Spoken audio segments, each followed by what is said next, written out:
Welcome, everybody, to another episode of Office Hours. This special episode of Office Hours is brought to you by the Custodes. We have none other than my special guest, the Sauce Slays, not the Sauce Painting anymore. He is transcended. Mm-hmm. The Sauce Slays, Sauce Boss.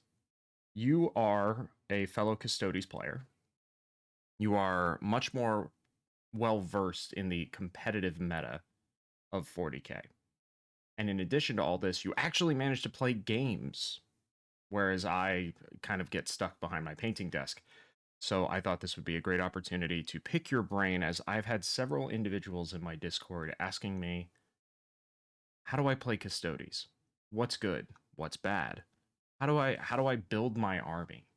So I think it is time to start answering some of these questions. And I think I probably will learn something as well. So, you in chat, if you've got your Custodes Codex, or if you want to pull up Wahapedia, the website we do not speak of, then please do so now.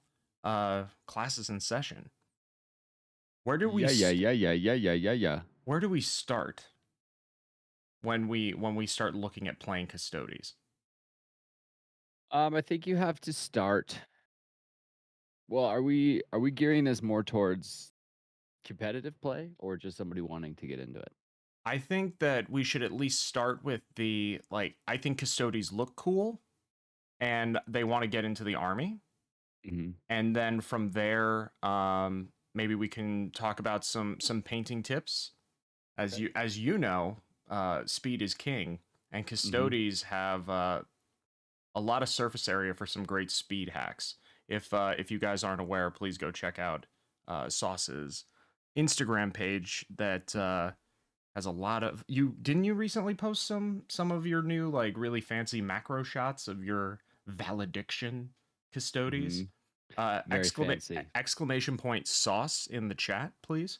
You will get links to all of his various social media platforms. But yeah, I was thinking, like, where do you start getting comfortable with the army and get, like, some painting tips, and then, like, okay, time to go for it.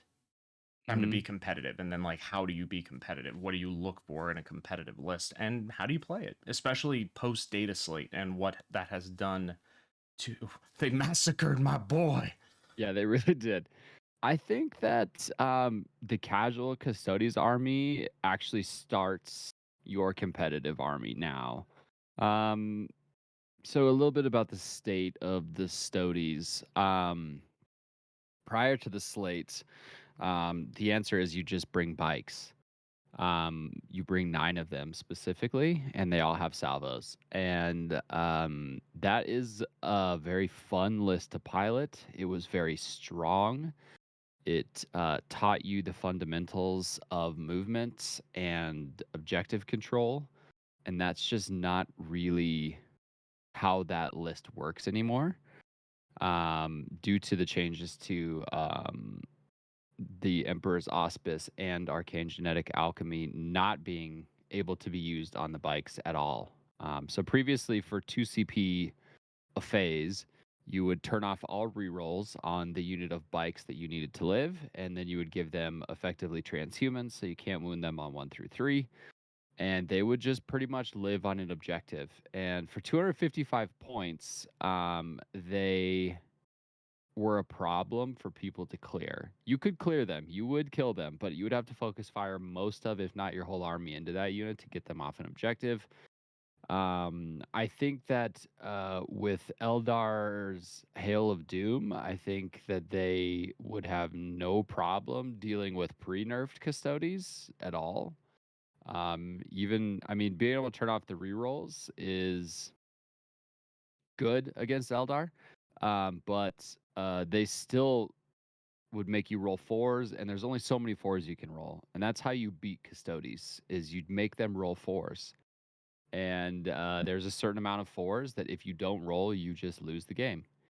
And so that's kind of the state of them, is their strats to defend themselves, specifically um, the Emperor's Auspice, which shuts off rerolls on 1 unit for a phase, being limited to once a game and linked to infantry Um, it does two things. It either makes you have to play an infantry list, or it makes you say, "Fuck that stratagem. I don't care about it anyways," and you just don't use it anymore. Um, if you are getting into Custodes for the first time and you want to start building them, you think they're cool, and you want to work towards a competitive list, that that would be the reason that you would start doing a infantry heavy build. I think that it's probably about the only Games Workshop Classic from the Custodes range that's competitive anymore. Obviously, Trajan, and when I say obviously competitive, that you actually still run bikes. We'll get to that later, but um, I think starting with a huge brick of Custody Guardians is the right move. Both casually and wanting to get in the competitive scene. I think that there are some interesting builds with Custodes infantry. And so, a slow, durable army is typically a slow, durable army with OBSEC typically scores well. Custodes still do that. They still do that really well. Not as good as they used to with Auspice being once a game, but they can still transhuman that unit for 1 CP if it's 3 or less. In the shooting phase, in the fight phase, in any phase, they could just keep doing it, which makes them pretty damn durable. Um, so units like Shield Guardians are amazing. Get like, you know, run 30 of them if you want. It's an interesting. I think it's kind of, I don't know. They play kind of in some ways just like worse Death Guard now in that type of build. In some ways they're much better than Death Guard. So it just really depends on, I don't know, the specific matchup you're against, but they play a slow walk up, hold the objective, stand there and don't die type of game right now. And I think that you could get into that type of play casually, and that would work you towards your competitive build. If that's the way you wanted to go competitively, my current competitive build is focused around speed.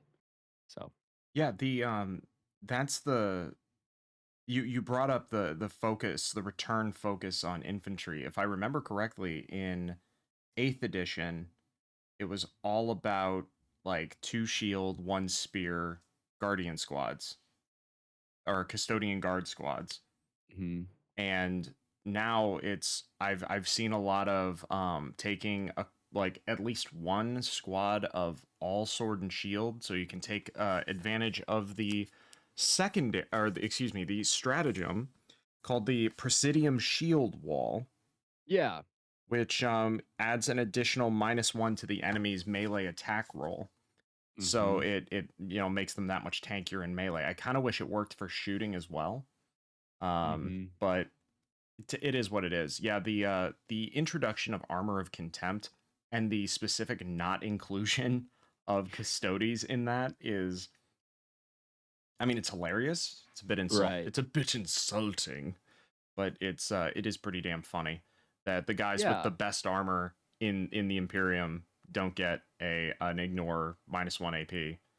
But Yeah. is, If we got it, um, then you would literally put 2,000 points of shield guard in your squad, in your list, and that's the list that you would run. mhm. Because you would then take the light cover banner and you would ignore AP3 in the wide open, and you'd be taking 2 up saves. Yeah, that sounds So good. That sounds real good. yeah, so it's probably good we don't have it, but it does feel bad for our other units. I mean, although armor contempt doesn't work on shields, so actually that wouldn't be the case. You'd be But the taking. the shields add 1 to your save. They don't ignore AP. So you would still get both. Mm, And so when it comes to collecting, how do you feel about the start collecting box that it's is not out yet. well, when it comes out? The combat patrol box, there's supposed to be one for every faction that is supposed to be released in tandem with the codex. The Tyranids one weirdly is coming out now, but we Yeah. still don't have the Tau or the Custodes one or the Gene Stealer cult one actually. What's in the Custodes one? It's bikes, and is it guardians and prosecutors? Yeah, it's one unit of 5 sisters, a unit of 5 guardians, so you can make them, like make 3 guardians, a captain, and a vexilla, and then 3 bikes. Yeah, I think you should get that. Because I still think that there's play for at least one bike squad in your army. I think two is the max. The 9 bike build is gone. But I will be damned if I don't bring a unit of bikes with me. And I mean, my list that I'm taking with me to play on tabletop uh, is um is also going to include a unit of 3 bikes, but that is Yeah, actually due to your insistence. it's very good still. There's some things you have to play them very differently than you used to. I think yeah, my intention is to treat them as a follow the jet bike captain after identifying my most high value target, and then send them in, take it out, and then let them like do what they can before they die. Yeah. And rather than treating them as a mainstay objective holding unit, like get up there and then just stay alive. But now that let's say for instance someone's like, okay, I've followed your advice, I've purchased the start collecting box, and by the way, everyone, we're trying to offer you as many suggestions as we can to utilize the plastic line from Games Workshop, because unfortunately most of the units for Custodes live on Forge World. Yeah. And Forge World shit is expensive if you're buying it like not China cast, which Right. do what you want, but it's it can become very pricey. Now there are certain Forge World units that unfortunately are kind of objectively better in a lot of ways. Like right now, Sagittarum, which is a shooting variant of the Custodian Guard. It's an upgrade sprue that you can purchase on Forge World. Sagittarum, really really good. They're really Mhm. good. Um, but and then of course the dreadnoughts. Aside from the Contemptor, which is plastic, but you can get the Telemon, you can get the Achilles, the Galatus. Like there's a lot of stuff you can expand into for Forge World, but focusing on the plastic side, you can still do a lot with your shield and spear guard bikes and Terminators. Although Terminators also took a big punch to the bits by losing Mhm. OBSEC. Yeah. I think that I would say that the Games Workshop Plastic Custodes army just went from it was definitely low S, if S tier. A pure plastic Custodes army was probably top of A. I think that what pushed that build over the edge was a couple Forge World Dreads, but a pure plastic Custodes army now is probably realistically low B or C tier. It just doesn't have the teeth or the tools anymore.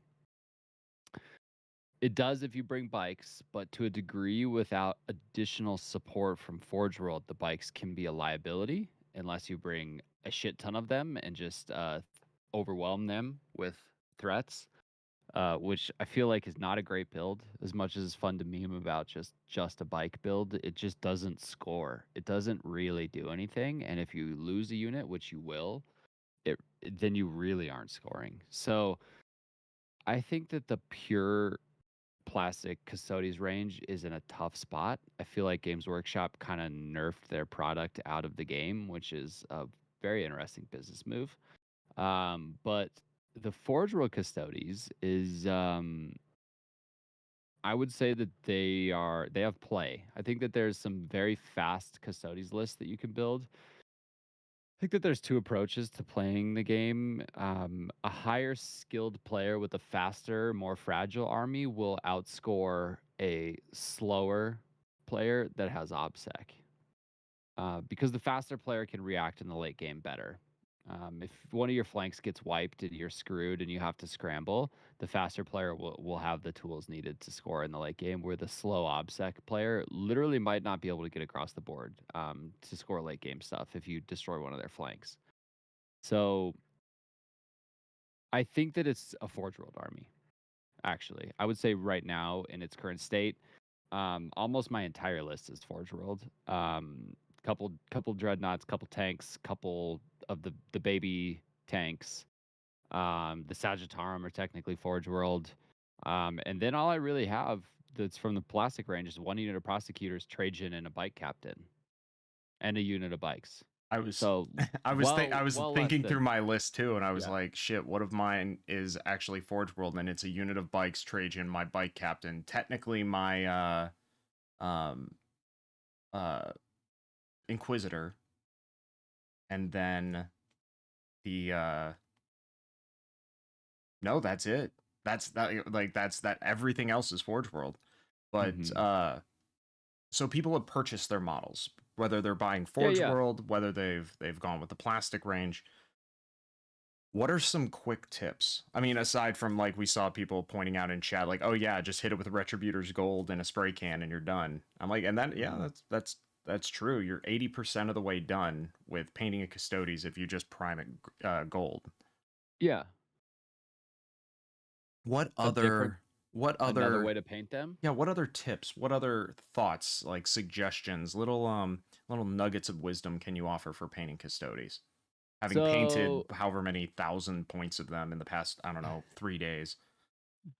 mine are a custom chapter scheme. All of my painting revolves around painting cheat codes. That's like typically I rely on white or off-white or damn near white base coats so that I can just instantly do details with contrast paint because it's so OP for speed painting.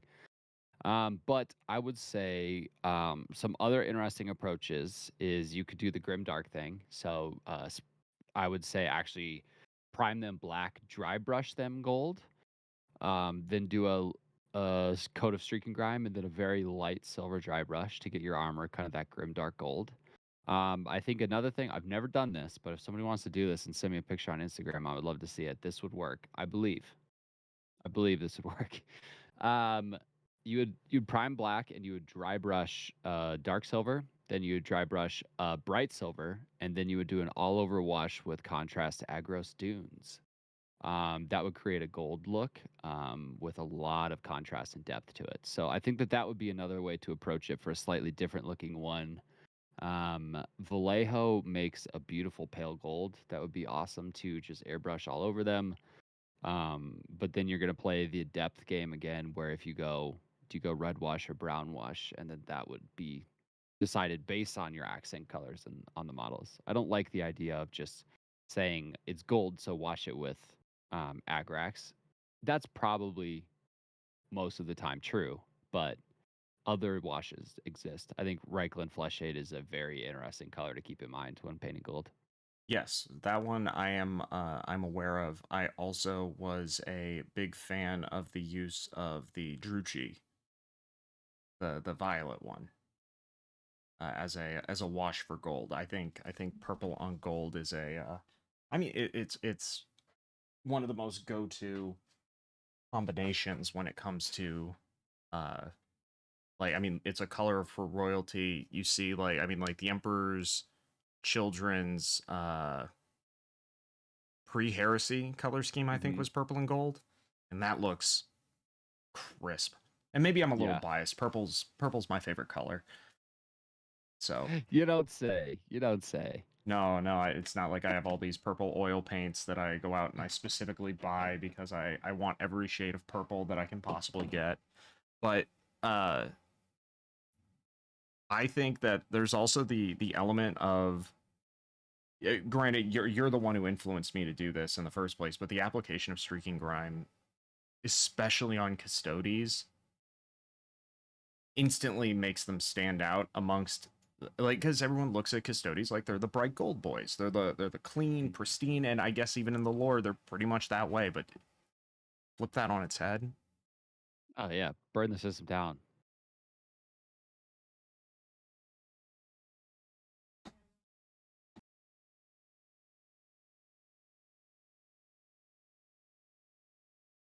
My wife's telling telling the dogs how much they destroyed their toys.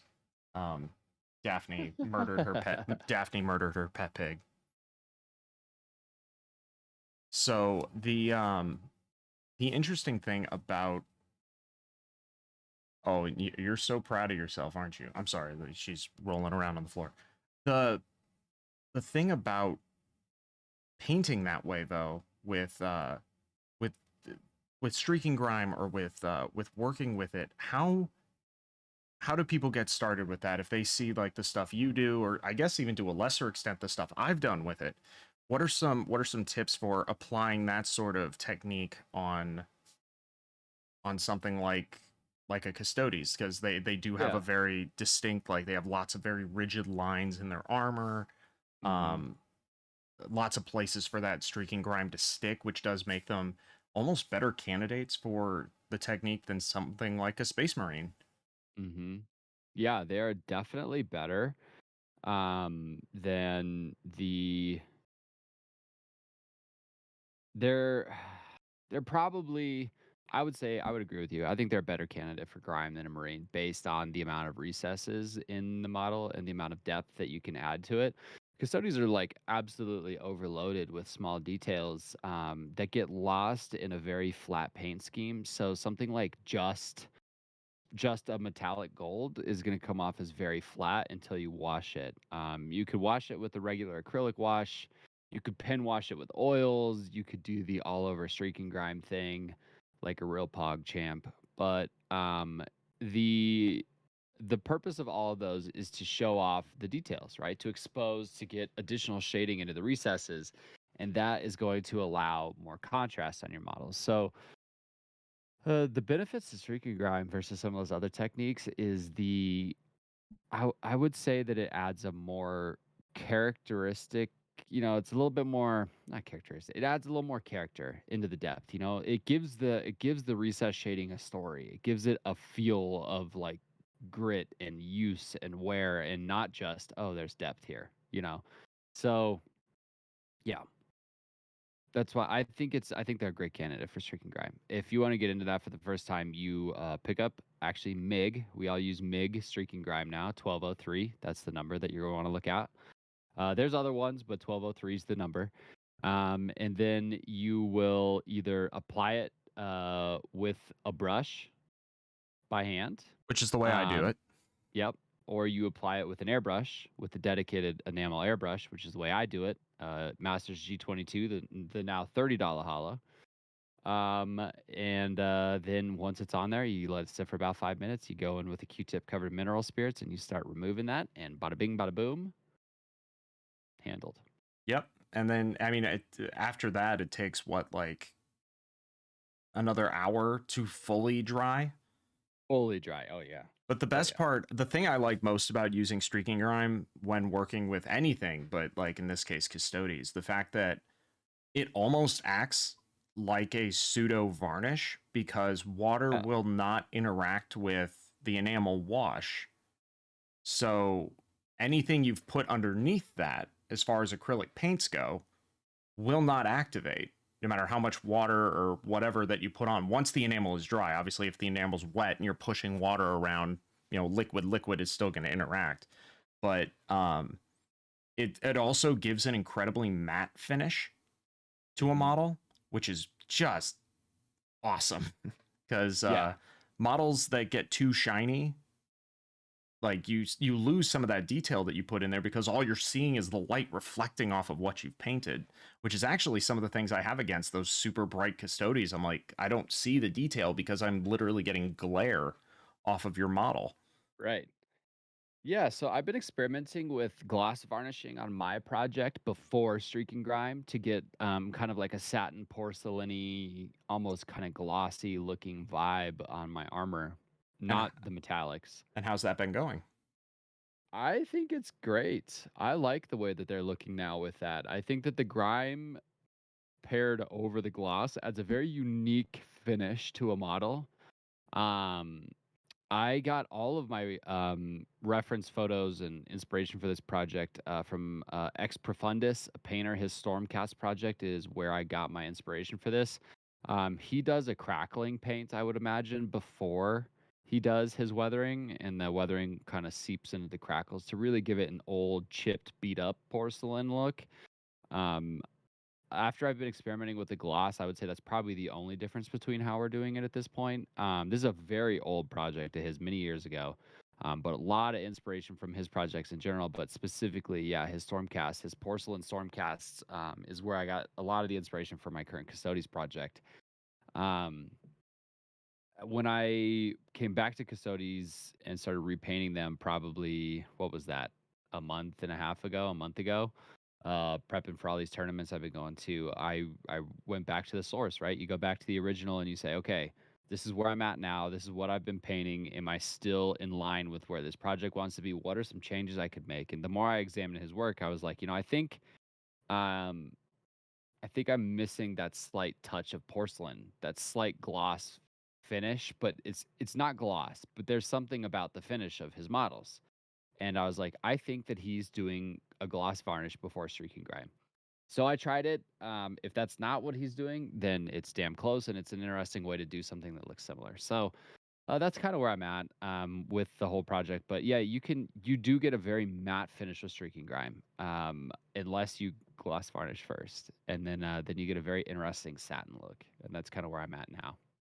Awesome. These sound sick. Are there pictures we can see? Yes, Caillou. If you do !sauce, you'll get a link to Sauce's Instagram where you'll be able to see photos of his work, which is way better than mine. So, you also will want to be sure to follow his YouTube channel as well. Sauce has an entire philosophy when it comes to painting in general, which has significantly influenced the way I approach painting, which is maximum effect for minimum time. And or at least that's my interpretation of it. Feel free to say, how dare you, Rhino? Like, this is my philosophy and you're bastardizing it. But That's it. That's how I do it. it's all about utilizing things like streaking grime, your airbrush, if you have one. If you don't, dry brush. How to maximize time-saving tools and techniques to get an army that still looks really striking and really just kick ass on the table.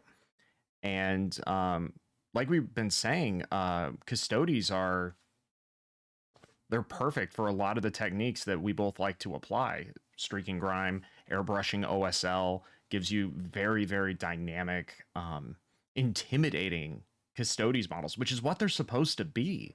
They're Hmm. 9 foot tall demigods. Like, they should be intimidating. Yes.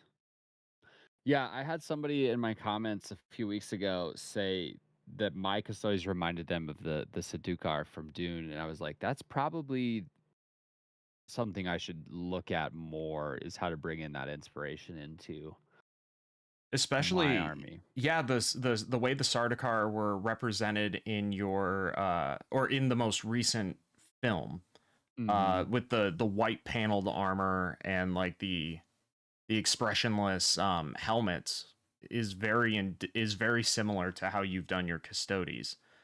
Which actually, Mhm. now that I think about it, imagining a Custodes force with, rather than the big pointy helmets, just a big faceless, like ovoid, almost like the near an Eldar style mask, but even more expressionless, could be really fucking scary. Especially if you Yeah, did it like mirrored glass, or with like a chrome paint to give it that real mirrored shine. I wonder how that well would be an Streaking interesting Grime would scheme. take to Stormcast Eternals. Great. It would same thing with Custodes. Stormcast Eternals have really great deep panel lines and lots of detailing on those panels, like lion heads and stuff on the Annihilators. So I think, yeah, Streaking Grime would be a great candidate to really gunk up and really add a lot of depth to something like a Stormcast army with minimal effort. So now we've painted our army. Mhm. We've Yes. grimed the hell out of them. Now it's time to get into the world where you live, which is the competitive minded person. You've played a few games. You're like, I like it. I want to go for a tournament. I want to, even if Yeah. it's a small local tournament, because as you like to say, do one tournament. Do a tournament. Just even if it's just one, do a tournament. See if you Yep. like it. Yep. Yep. And yeah, Um Uh, Go to a tournament. yeah, tournaments. You feel free to elaborate further, but to simplify, you say that at least locally for you, if you want a balanced game, the only way to get a balanced game of 40K is in a tournament setting where both players are coming to crush the other person's nuts. Yeah. Yeah, I firmly believe that's the only balance in 40K is competitive because there's too much gray area and casual narrative crusade play where it's like I'm just here to have fun. That is too relative. To one person means I'm still bringing a competitive list. The other person might be like, I wrote a list that reminds me of this one chapter from this one Horus Heresy book, and I have named each one of my models after a character in that platoon, and it's probably the worst possible list I could bring to the game, but it's fun for me anyways. And they will get curb stomped by the person who brought a competitive list. And then is that fun? I don't know. It certainly is not balanced. But to me, the only balance in this game lies in competitive play because both people have the same end goal, which is to win. And if your goal is to win, you will write a list, the best list you can, with that in mind. So list writing is probably the most important part of Custodes right now. We have less tools than we used to. We're no longer a toolbox army. We were, which was awesome. We're not a toolbox army anymore. So you have to kind of write your tools into the list now. So list building is wildly important. I would say previously your playing was probably more important than your list building because you just had flexibility and options and you could do different things in the book. Like, hey, I need this unit to do this right now. You just can't really do that anymore. So you kind of have to write a list where everything kind of has a purpose and does a thing. So list writing is really should be your focus if you're preparing to go to your first tournament. Um, you you need to think about scoring. Um, the meta of the game is probably, other than Nids and Eldar post data slate, other than my boys get nerfed into the ground, probably the best the meta's ever been. There's so many evenly balanced armies right now, other than Nids and Eldar, that really it's going to honestly come down to the best general right now. And to be the best general on the table, you need a list that does certain things, the ability to score. And so when you're list writing, if let's just assume you have everything at your hands, you have three of everything in the game, three of every Games Workshop custody, three of every Forge World custody. You have to write a list that dictates how you play. Do you want to walk around the board and not die? Do you want to be fast but a glass cannon? Do you want to build to the last into your list? Do you want to um bring an Inquisitor. Do you do you want want to to do you want bring to an go for Inquisitor, which you psychic? don't. You don't want to bring an Inquisitor anymore. But Oh, damn it. take it out of your list. There's a little bit of metagaming involved in writing your list right now. You definitely want to think about who you're going to be playing. I would say at the mid table. At some point, you will play at the mid table, right? If you're listening to this, you're probably not a top table player. I'm not. Me neither. I I am a mid table guy. I'll show up. I'll give you a run for your money. Unless you're Matt Evans and I play you round one at the GT I was at last weekend. Um, For context, who's Matt Evans again? Matt Evans is one of the best NIDS players in the world. He's actually local in Colorado. His team was up in Wyoming. My team was up in Wyoming. I got paired into him round one. This was the last tournament probably of all time that the Crusher was still playable at. So he Oh, brought a Hierophant and what's the flying one? Harridan. A Harridan. He brought a Harridan and a Hierophant, and he went first and he killed like half of my army in a shooting phase. So that game was pretty wild. But I would say you have to kind of think about who you're going to be playing in the middle of the game. The middle of the game right now is going to be Space Marines, um, and less skilled generals, so newer to their codex, Eldar players and Nids players. Those are your mid tables right now. You're going to have some other things mixed in there.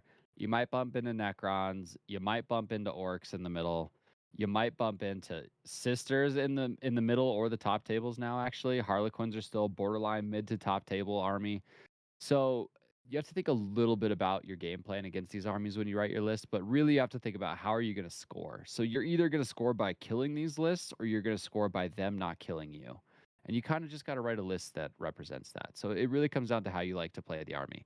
I think the Custodes play a fast glass cannon list pretty good right now, with a lot of tank shooting from the Caladius. I think is a good list. That's what I'm running. I think it's got a lot of answers for Eldar. If my list sees Eldar, Eldar die. If Eldar see me, I die. So it's really kind of a cat and mouse game with the Eldar matchup right now, specifically the Hail of Doom match. Hail of Doom is the craziest shit I've ever seen. It's the AdMech veteran cohort all over again. It Hmm. literally does everything that army did that they said we can't ever do this in a game again. It's busted. It's bad for the game. They just put it all in a new book. All of it's back. No, they said they So could never do it again, but then there was this in like tiny microscopic script afterwards right. with AdMech, but there was nothing limiting them doing it with another faction. Yeah. So I think for me right now, my list is designed to score and have the units that I need to score. You will never kill me off my home objective. You just won't, unless you literally table me, which nobody ever has. You will not kill me off my objective. So then I think I play a strangle type of list. So strangle is hold 3 and more at the end of my turn. So, on a 5 objective mission, that's easy. If you Hmm. are not strangling on a 5 objective mission, you're losing the game anyways because you're giving them hold more at the top of their turn. So, stranglehold is an auto take on a 5 objective mission for Custodes. You just take that every single time. You you are then you put what you need to never give up your home objective. You write a unit or two into your list to go take the side objective, and then you have something mean that just stands in the middle and just says, "Come hang out with me." So that's the 5 objective play. 6 objective play for me is the exact same. I take Stranglehold in every match, no matter if it's 5 or 6 objectives. And the reason is because if I am not strangling my opponent, I am literally giving them hold more at the top of their turn every single time. Um, my list has a lot of shooting in it, and that helps me control the middle of the table by being able to shoot people off of objectives. If you're exposed and you're off, if you're just standing on an objective in the middle of the table, my list will shoot you off of it. So Stranglehold is written into my list. Because I'm taking the objectives by either killing you off of them or shooting you off of them, Bring It Down is also written into my list. And this is because you're probably not killing as much of me in return. And then it really comes down to the final pick for objectives Is or for that secondaries. is that grind them down or bring them down? Grind Grind them them down down is is more what did I kills. say? You said bring it down. Okay, yeah, grind them down is killing more. Then, depending on my matchup, I also take Bring It Down if I'm playing against vehicles because then I'm getting points for getting points, which I love that. If I'm playing against Necrons, you take no prisoners because then you're getting points for getting points. If you're playing against Tau, you take no prisoners because you're getting points for getting points. Because of all the drones in the case of Yep. Tau and Necrons because they're standing their dudes up and they every time it's not like, oh well you killed that model technically already so it doesn't give you points. No, every time a Necron unit dies, you get a point and then it comes back so it's another opportunity for you to get well in this case another tally mark which leads to additional points. Yeah.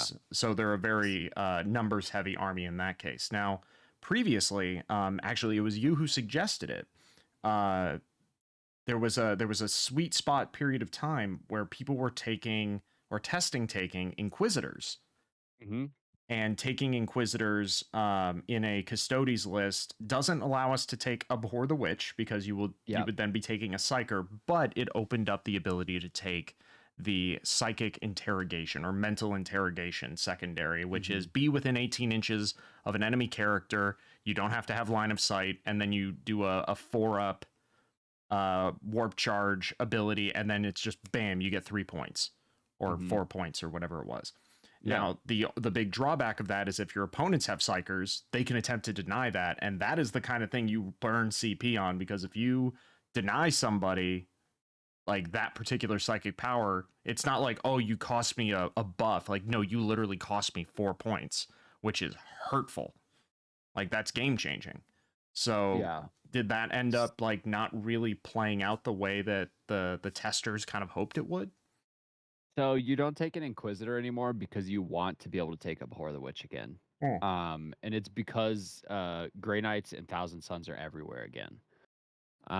Grey Knights are one of the best armies in the game right now. So the same logic is why you would take if you play against an orc buggy list, you take bring it down and you take grind it down. So that way you get points for getting points for killing. Same thing. You want to take up horror when you take grind them down against Grey Knights or Thousand Sons because you're getting points for getting points. The Inquisitor, although it was awesome, it filled a very very important role of what is your second or third secondary against Tau specifically.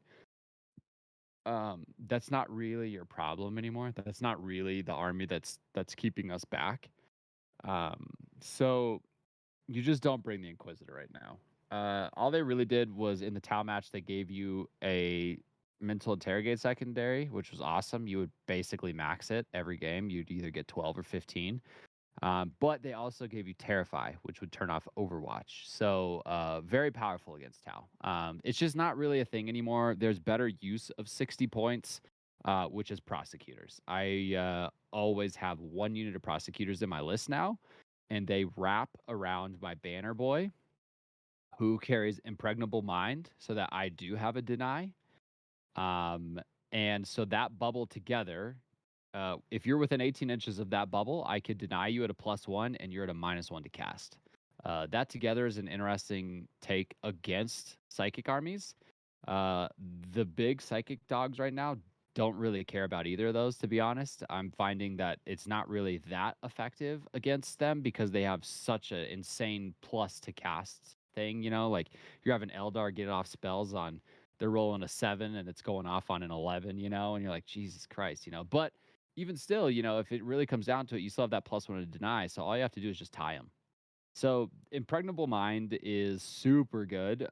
If somebody takes mental interrogate against you, you just push him up the board. He should always be your closest character to them. Have him wrapped in the sisters. They're going to be trying to mental interrogate you at -1 for them to cast, and you're denying it at a +1. I had a NIDS player take that against me last Tuesday, and he scored 3 points. So it's a trap to take that against them. So. Okay. Yeah, because I mean, like, spoiler alert, everybody. As far as I know, when I go to play on tabletop, I'm going to be playing my Custodes into Tau. So it is interesting to potentially bring Kira Draxus, a Mhm. Xenos Inquisitor, bringing in. I mean, granted, she also has some really cool, like, if you're in melee combat with her, she can just point at you on after a charge and just say, "Yeah, you're fighting last." Mhm. So having a fight last mechanic, less useful, I guess, because she's intended to be a points farming tool, not a damage tool. But she does have the ability to smite any target within 18 inches, as opposed to the nearest target, which is pretty spicy. That if there's like an enemy character within 18 inches, I can just be like, "You, I'm gonna smite you," even if you have a unit of drones or something in the way. So, other than that, it might behoove me to take her out and just put a unit of prosecutors in that I can just, at worst, sit on a home objective, and that's something I don't have to worry about accounting for and putting like one of my Sagittarium units on a home objective instead.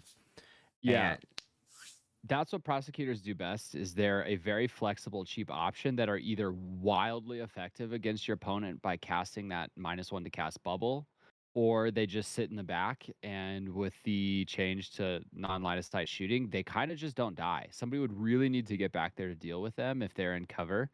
Because they're 2 up in cover. T3, but a 2 up in cover is still 2 up in cover. So you got to get back there to deal with them. And for 60 points, if you want to come to my backfield, you're going to meet a whole bunch of other bullshit that you really don't want to mess with if you're in my backfield. So um, they're really good. I think for 60 points, they're an auto include for me in every list right now that I've been writing. so Budgies is asking a lot of questions, and don't worry, Yeah. Budgie, we will be getting to them. But the one that I think applies most right now is the one you just asked.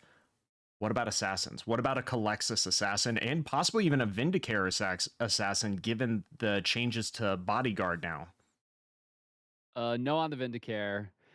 Uh, the Calexis is is it the -3 to cast one? Yes. I And would also, it absolutely say murders psychers. mm, I would say maybe. The problem is, if I remember right, that's 100 points, right? Let me pull up Battlescribe real quick. You just keep I don't outline your logic based on the assumption of cost. them Calexis wrapped in prosecutors is an 18-inch bubble of -4 to cast, which is very good. It is 100 points. I just for 100 points. We'll get to the toolboxes, right? Custodes have toolboxes this is how I like to look at list writing. Is you have a toolbox. Uh, So previously, I so would look at it's a -2 to psychic okay, tests and deny the witch. It's not -3, but okay, it's both okay. to So it's a deny. minus. It's both to -2 to psychic tests and to deny the witch test. So it does fuck them up in both directions. The attacks made against them, both for in combat and shooting, only hit or wait, have a weapon skill and ballistic skill of 6+, so you're only hitting on 6s Mhm. regardless. Um, Resolving attacks made by a melee weapon with this model, you don't get invul saves against, which is pretty nice. And then it's got its attacks made by this model can target a psyker character, even if it is not the closest enemy unit. In addition, this model can shoot with its psych out grenades in the same phase that it shoots with its. But the fact that it can target characters and ignore lookouts are specifically for psyker characters. So I guess if the meta is shifting to a like a psyker heavy army, like a Grey Knights, a Thousand Suns sort of meta, maybe the ability to like snipe a Grandmaster or something Mhm. like that, or a Kaldor Drago. Well, I mean, no one's sniping Kaldor Drago, but I will not be taking it, and here's why. Because for 105 points, you take my new favorite model called the Asshole Banner Guy, and he is an asshole. And so here's what you do. So, um, and this I think is kind of we could kind of bridge into list building a little further with mm-hmm. this topic. I think a lot of Custodes list writing, if you take a unit or you're on the fence about it, you should say, well, what else could I take instead of this? And I think that often you'll find something that's either the exact same points or something that's similar. So for 105 points, you get the Banner Boy. For 95 points, you get a Palace Grab Tank. So the Banner Boy, he is an asshole and is also an auto include in my list. So he carries the dense cover banner, the Vexilla Magnifica. So he casts 6 inches of dense cover to all core and character units, which is in my list everything but the tanks. Huge. You are -1 to shoot at them. If we can't turn off rerolls, we need all the help we can get now. So you are hitting me 17% less. That's great. I love that for me. He also has a full Maris aggressor on him, which is his relic. His relic allows core, I believe, and characters to ignore light and heavy cover, which is amazing. Mm-hmm. Again, that's my whole list except for my tanks. So my Sagittarum are now ignoring your light cover. Against Grey Knights, that's huge because they get light cover for standing in the open if they're more than 12 inches away from you. Against Marines, that's huge because they're just going to be standing in cover, getting points for just standing in cover the whole game. So you need to be able to dig Marines out of cover. Light cover makes Armor of Contempt crazy because then they're effectively a 2-up ignoring AP1. Very strong. You ignore cover, now they're a 3-up ignoring AP1.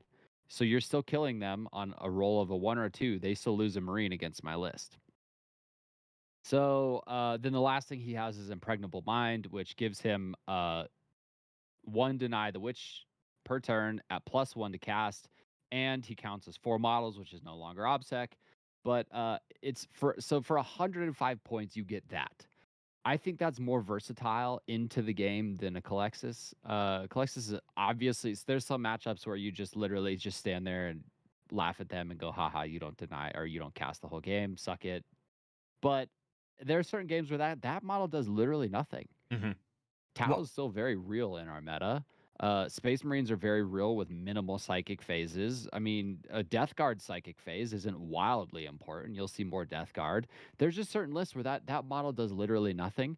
So for 5 more points, I think that you get a model that does does a lot in most games. So that's kind of where my head would go. And that's kind of where I'm at with list building is I always think about packages. Like, okay, so this unit costs this many points. What's a different package of the same? What could I get for the same thing? So one unit of Sagittarium. This was my old package before the slate.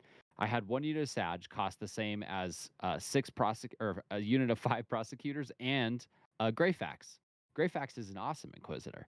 So I would say, do I need a little more psychic defense in my list right now? Am I getting kind of rocked a little bit by psychic? And then if I said yes, then I would take out one unit of Sag and put in for the same points Greyfax and a unit of prosecutors. Same points, right? So the more you start to write Custodes lists, you'll find these little packages here and there that you say, okay, I'm not doing good at this one thing. I need a little bit more of this. For the same points, you just swap those. You can just start exchanging things.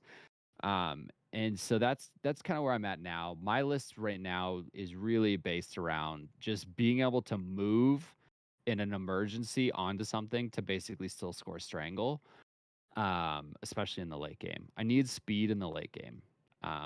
So the shield captain on bike is basically an auto take in my list too. He's always around in the late game. If you kill my shield captain on bike in the mid game, he killed a lot on his way out. There's a reason that I allowed you to kill him. Is the best way that I would say it. If you kill my shield captain on bike, I allowed you to do it. And it's usually on a trade that I really liked. And if he's around in the late game, he's going to cause some serious problems for you because he can just zip zap, taking a bath, just jump on an objective. And there you go. That's mine. If you have a unit of shitty infantry on an objective at the end of the game, he'll take that objective and kill you off of it. So he's a must take for his speed to me. I think that a lot of my choices in my list right now revolve around speed. The problem with that is they're all Forge World, so they're expensive unless Mm-hmm. you order from our friends in the East, and they're definitely more fragile. The Forge World stuff is way more fragile, right? So the tanks I'm running have a 3-up save and a 5-up invul. What the fuck is that about? Where's the Telemon though? Also, what's up, Glam? There. Don't worry, Glam. There's 2 Telemon in my list. So I don't hate the Telemon right now, and I hate that I don't hate it. The Telemon is like secretly, I think, has some future play because it has a flat 3 shooting profile. Flat 3 shooting is huge right now. Um, my list is moving away from a lot of salvos to just a few salvos and as much flat 3 shooting as I can put in. And then I have my 2 Caladius tanks in the back that provide really the versatile shooting that I want. My tanks can shred anything. I'm such a believer of the Caladius in the game right now. They absolutely decimate Eldar jet bikes, which you really need to be able to do. Eldar jet bikes with Hail of Doom will literally kill your whole list if you can't kill it in return. If you can't very effectively kill those bikes as soon as you see them, um, that those bikes will literally kill your whole list. It's insane how the Hail of Doom mechanic. So if you're not familiar with Hail of Doom, Hail of Doom works like this. Every 6 to hit on a shuriken weapon counts as a 6 to wound. So it hits, it auto wounds, and counts as a 6 to wound, which means that shuriken weapons wound you at AP -4, which, if you know anything about Custodes, means that you're making an invul save. And the way that you beat Custodes is by making them roll a lot of invul saves. A lot. They don't need to be high damage. I would say the less damage you can put into Custodes at their invul saves, the better.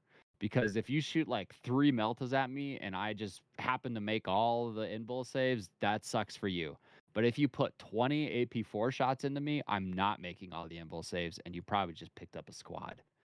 Um, it's Hail of Doom is a very, very big problem right now for Custodes. So the tanks being able to shred, absolutely shred the jet bikes is huge. Being able to just pick one up on a failed save, see you later. I had a Caladius on Tuesday night kill a whole unit of jet bikes in just one. Just one tank just picked up a whole unit of jet bikes. Like, see you later, you're dead. They have the fire and fade mechanic, which is very good. They will shoot you and then try and get behind a wall, but if they only roll like a 1, they can't re-roll that. So then they're still hanging out in the open and you punish them in return. So you need versatile shooting. I would say you still need some salvo shots in your list, but my list really revolves around damage 3 right now, to be able to kill Terminators. Terminators are a huge problem. And Telemons have a flat 3 shooting profile. And And a because of flat that, 4 in melee. yep. And because of that, god damn it, Telemons are interesting again all of a sudden. They're worth looking at. I uh I obviously you run what you have. Yeah. In my case, I also really enjoy, probably to my detriment, the dreadnoughts. I love the Custodes dreadnoughts, which is why I insisted that my list would contain all the dreadnoughts that I have. Oops, all dreads. So we're doing 2 Telemon, an Achilles, and a Galatus, and then I'm just filling in the rest with troops and then a unit of bikes. But like you were saying, getting as much flat 3 damage in there to deal with um to deal with Terminators specifically. Also, I mean, there's a lot of other units now running around with 3 wounds, but it's also making you slightly more effective against Death Guard with that -1 damage profile. Right. Still being able to, with 3 damage shooting, kill Plague Marines is really important. It makes you a lot more efficient in that regard. But I think the biggest thing that we're taking away from this discussion, and the best part is this can apply to any army that you're interested in playing.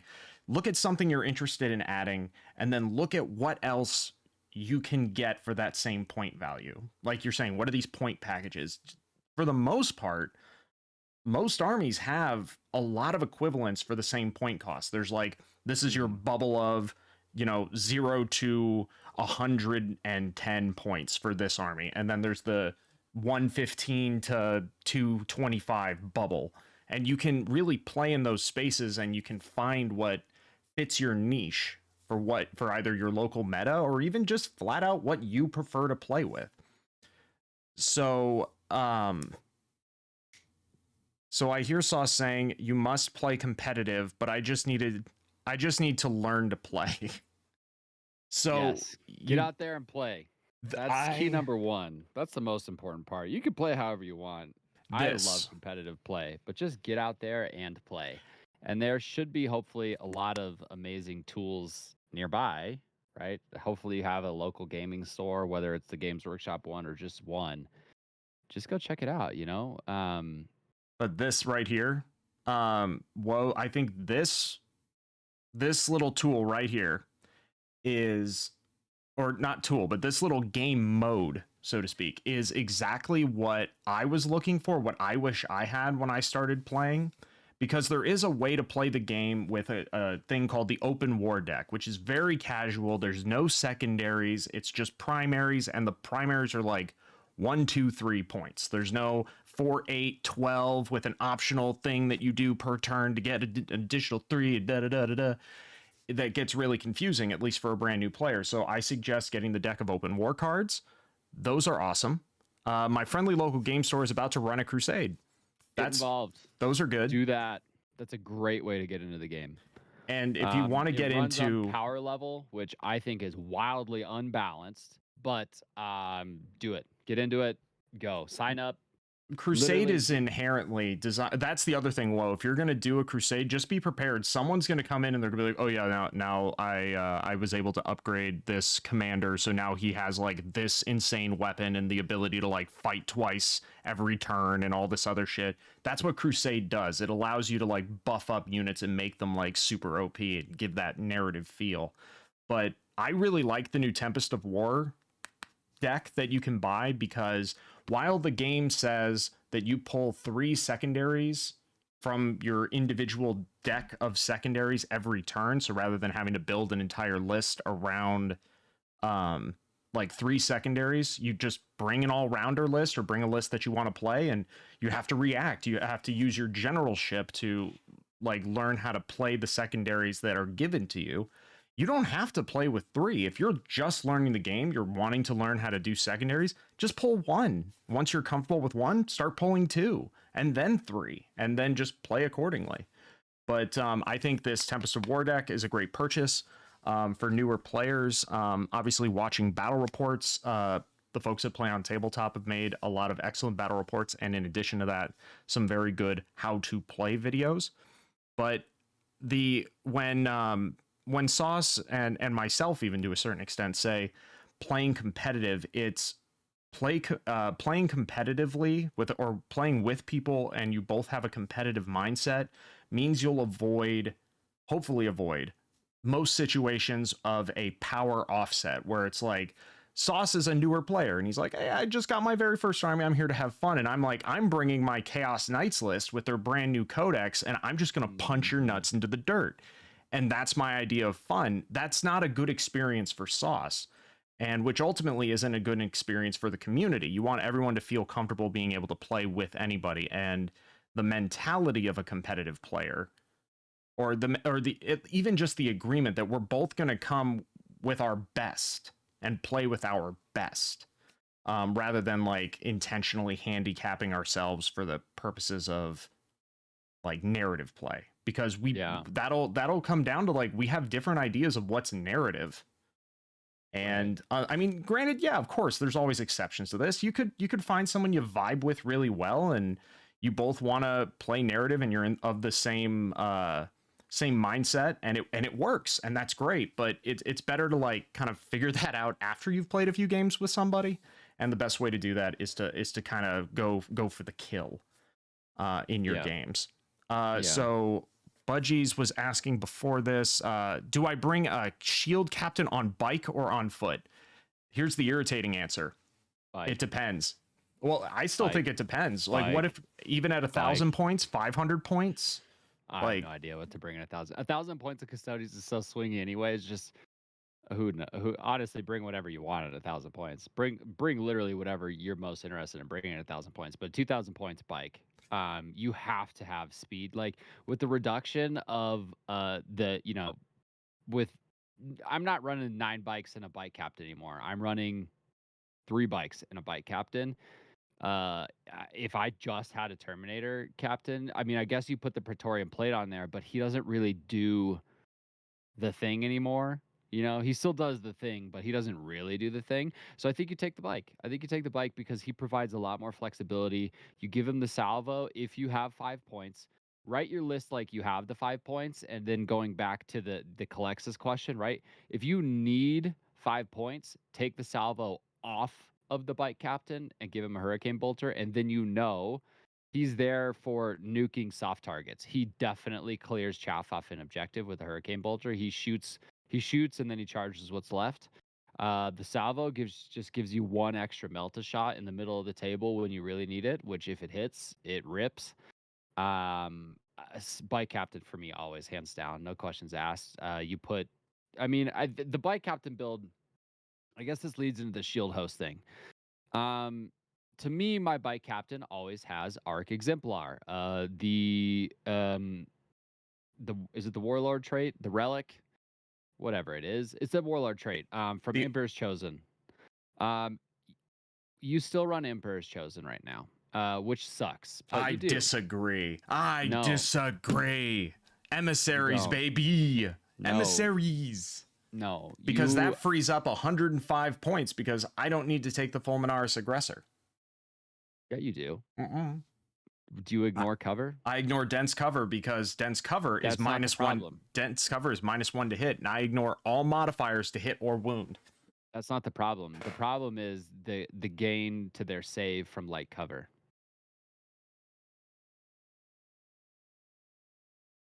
Shit. But only getting the benefit of half. No, even then, do I spend 105 points to only get the benefit of half of a relic that could have been used elsewhere?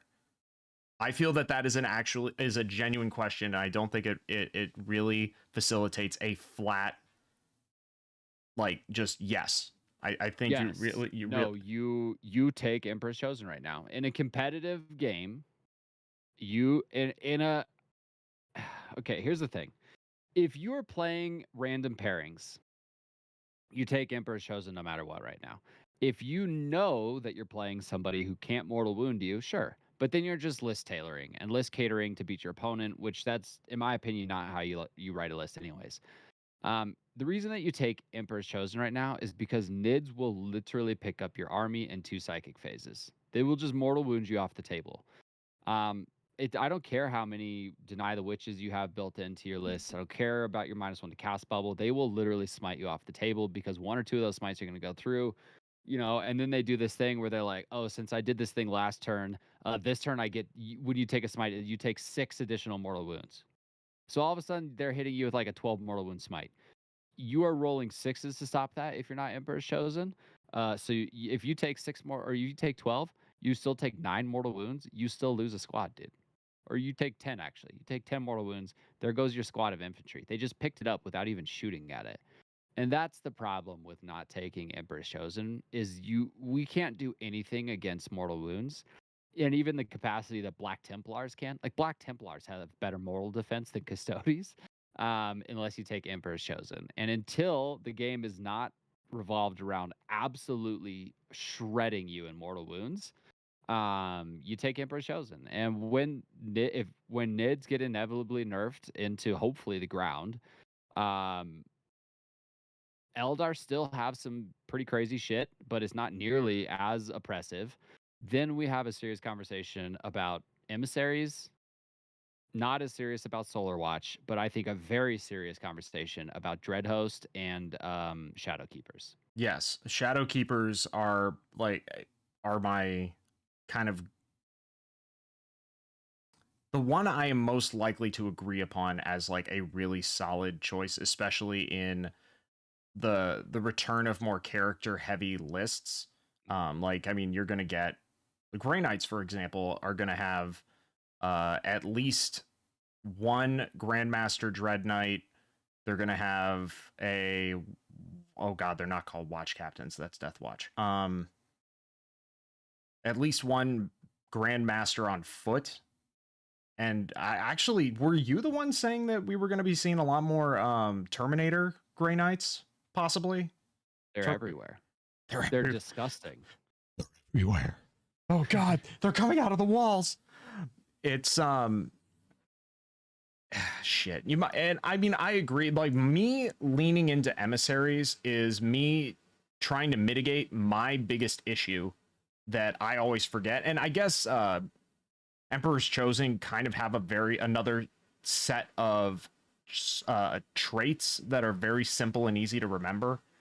Um, my memory's not so great. I forget things. I get flustered. But remembering I don't have to worry about modifiers to hit or wound. I'm always hitting on 2s, baby.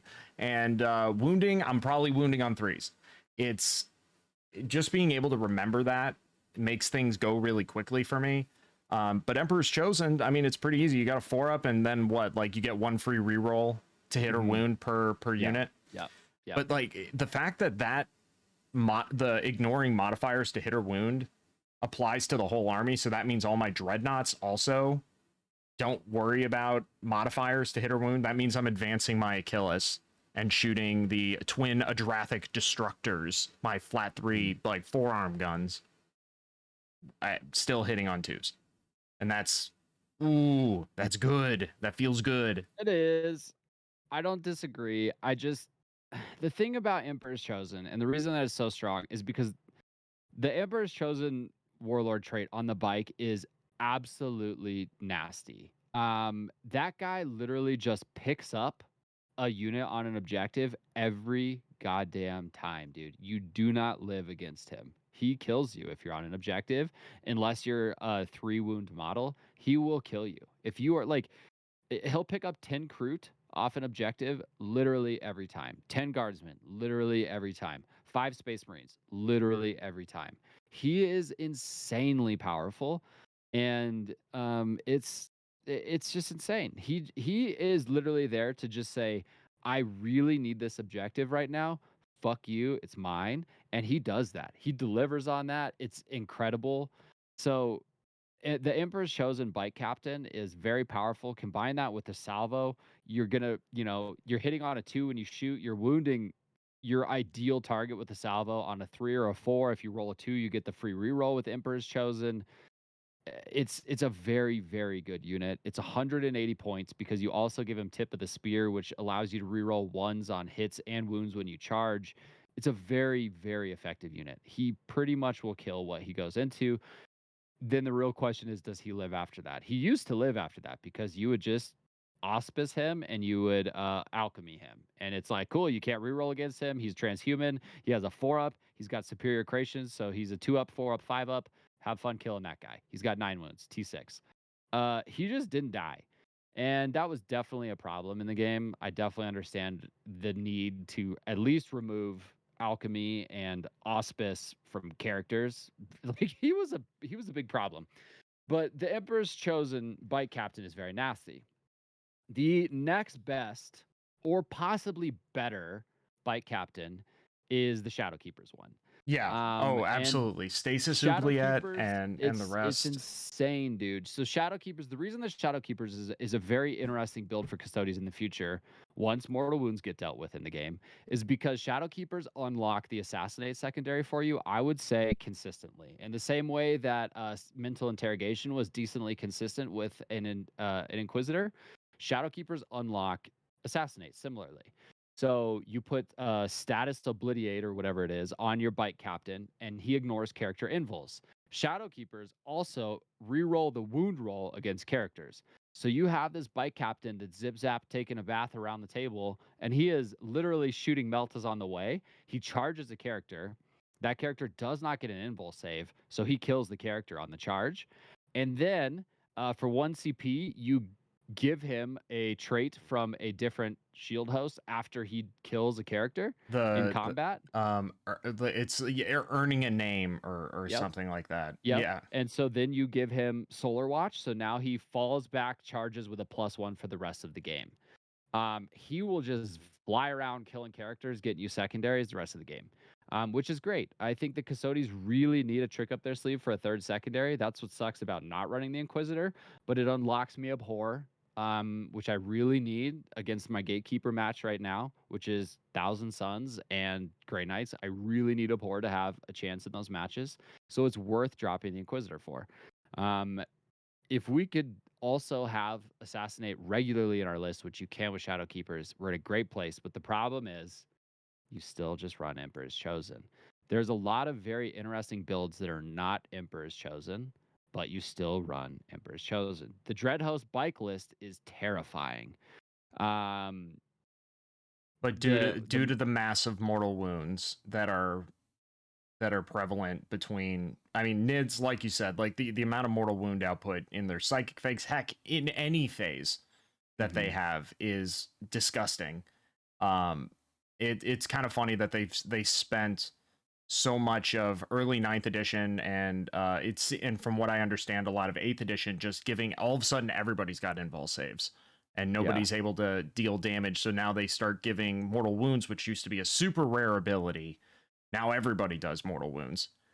And which to a certain extent, I like the idea of them finding ways to speed up the game by like having stuff die easier. But at the same time, it's kind of a feels bad, man. Like I don't have a choice. I don't have anything I can do to stop you doing this aside from teching into something like Emperor's Chosen, which limits your build potential. Now, I also saw the question of axes or spears.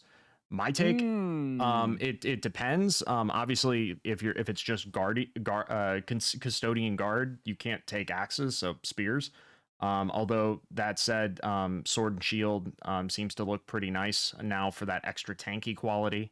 Having lost the ability to dump like auspices like just over and over and over and over again.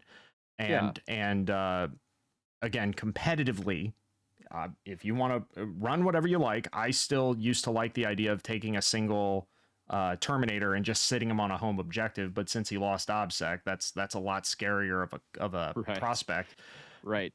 But the on wardens, if you decide to take them, On Terminators, I think axes are the better choice, but that's me. I agree. I think that the actual Yes. answer to the axes or spears question is neither. I don't think you should be writing a list with axes or spears. You write a list with Shield Guard or Sagittarum, and if you are running Warden or not, well, you're not running Wardens actually. Let's get to that question. You're not running Wardens, and if you're running Terminators, axes.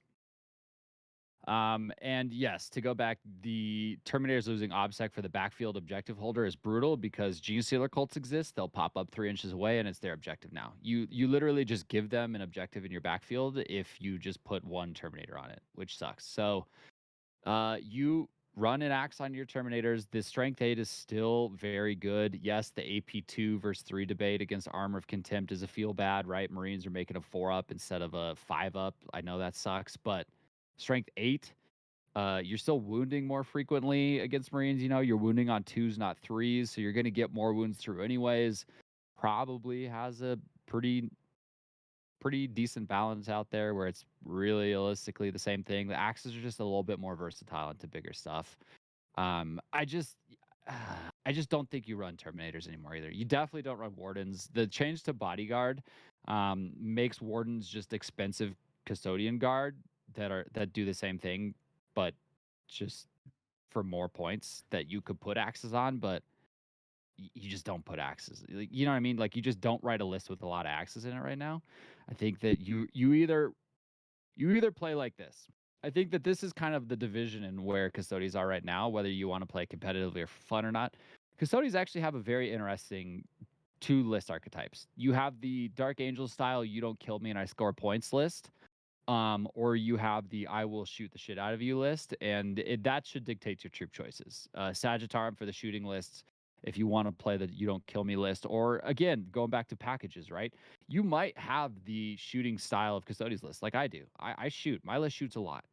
And if I'm starting to find that I'm struggling holding objectives into the late game, which I am not finding so far with Sagittarium, I would then just swap my Sag for Shield Guard. They're the exact same points, 150 for 150. Do I want more killing or do I want more durability? If I want more durability, Shield Guard. And so that's kind of where I would say the decision lives is how do you want to play your Custodes? Um, and then I think I said this earlier, but a higher skilled player with a faster, more fragile army will outscore a slower player with a durable OBSEC army. Because they just have more tools for the late game. If they have the skills, they understand how to use those. A fast army does unlock you a little bit more score potential in the late game, but it comes at the cost of more fragile, right? The Custodes units that are fast are fragile, so that's kind of the trade you need to play. So when it comes to secondaries, Yeah, without getting list specific to your list, my list, any one particular build, what do you think are five? What are five secondaries that are generally you think good fits for Custodes? Things that people could start considering for kind of the core of the secondaries for a more competitive minded list, or even just a local game of matched yeah. play at their LGS. You need to learn the stranglehold style and you take it every time, even on 6 objective missions. You have to learn how to play stranglehold, and that is the first pick every game. I don't care if you're playing 6 objectives, you still take stranglehold. Because you are getting points for denying them points. Custodes play, you play, I don't know. I like to play my Custodes a little bit aggressive now. You have to have a little bit more of an aggressive play mindset. And aggressive play is not only about scoring points, it's really about denying points. That's the power of aggressive play. Aggressive play allows you to say you actually aren't going to get those points that you thought that you were going to, and that couples really well with stranglehold. So stranglehold, even on a 6 objective mission, which I took all last weekend, I strangleheld almost every round, even on 6 objective missions, because I control one objective. I say all I need to do is kill you off of one objective. and then I get Stranglehold, and you only get hold. You're not going to get hold more. And depending on the mission, I might even stuff you to 4 primary points next turn. So that's really the point of Stranglehold is you're getting points for denying them points, and that's why the Stranglehold mentality is so important. It is insanely strong. When I started learning more about, because I never played Stranglehold much with my Death Guard. All through early ninth, I was playing Death Guard, and Death Guard was really to the last style list previously. 3 Plague Burst Crawlers, good luck. You're not going to get to them. I have a million Poxwalkers in your face. They're doing banners and they're doing spread the sickness. So I never really had to play the Stranglehold game. I kind of could just play my own game and score points doing that. But with Custodes, I've really had to learn the Stranglehold style of play. And so I would say with Custodes right now in the state of the game that they're in, it is mandatory to take Stranglehold and learn how to play it. I can't imagine they don't score primary as well as they used to. So you really have to work at scoring primary, which means you got to play with the Stranglehold mentality. So if you're not playing the Stranglehold mentality, you're probably going to lose anyway. So I would say for better or for worse, and you're going to have some tough learning moments to get there, you have to start every secondary selection. The first one you pick always is Stranglehold. And yes, that will tell your opponent exactly what you're going to do, but like 300, right? You want my guys? Come and take them. You want me to not score Stranglehold? Meet me in the middle and let's figure it out.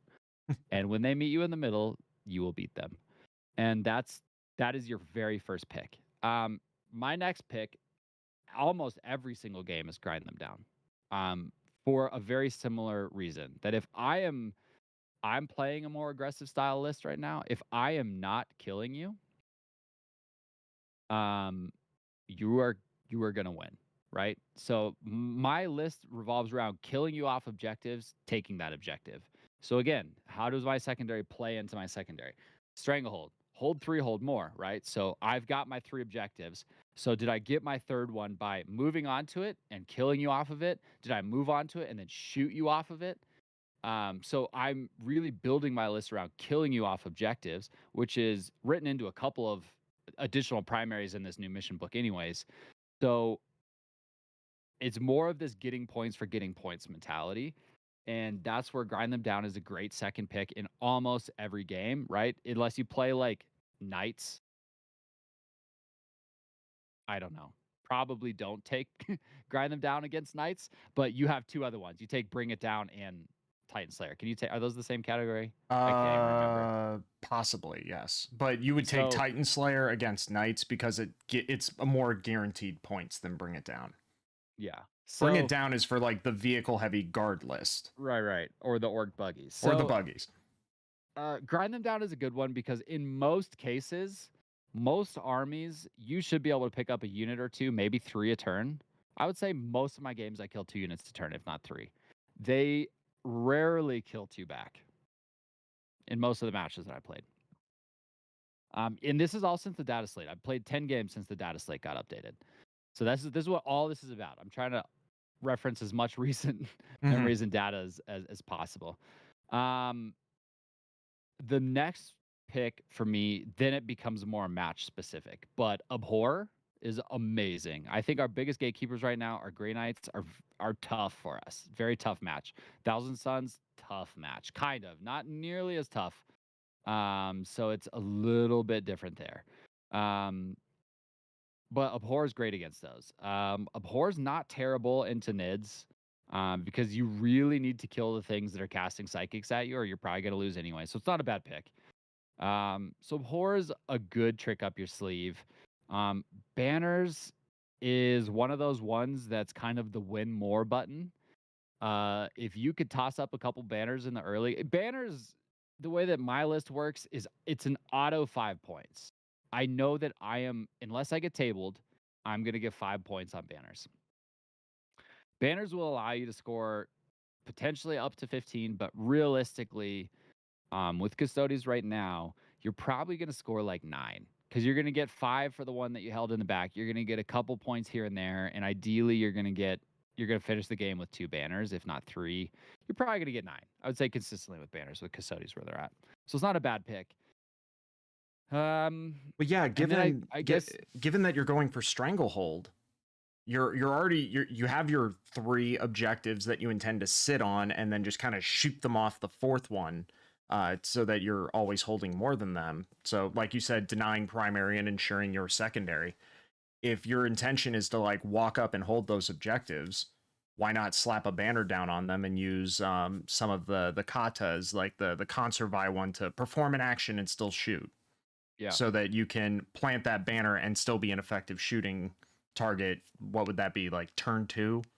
Turn two would probably be a conservi turn. Hmm. Although that's actually the other benefit of running emissaries, because that's their super kata, because I can advance and still perform an action, and shoot and still perform an action. So you do both of those, I can advance, perform an action, and still shoot, Hmm. which that's a pretty potent turn. Yeah, probably turn two, turn one, maybe depending on how things are laid out on the table. But um, my intended three for my match uh, against play on tabletop are stranglehold, grind them down, and probably banners.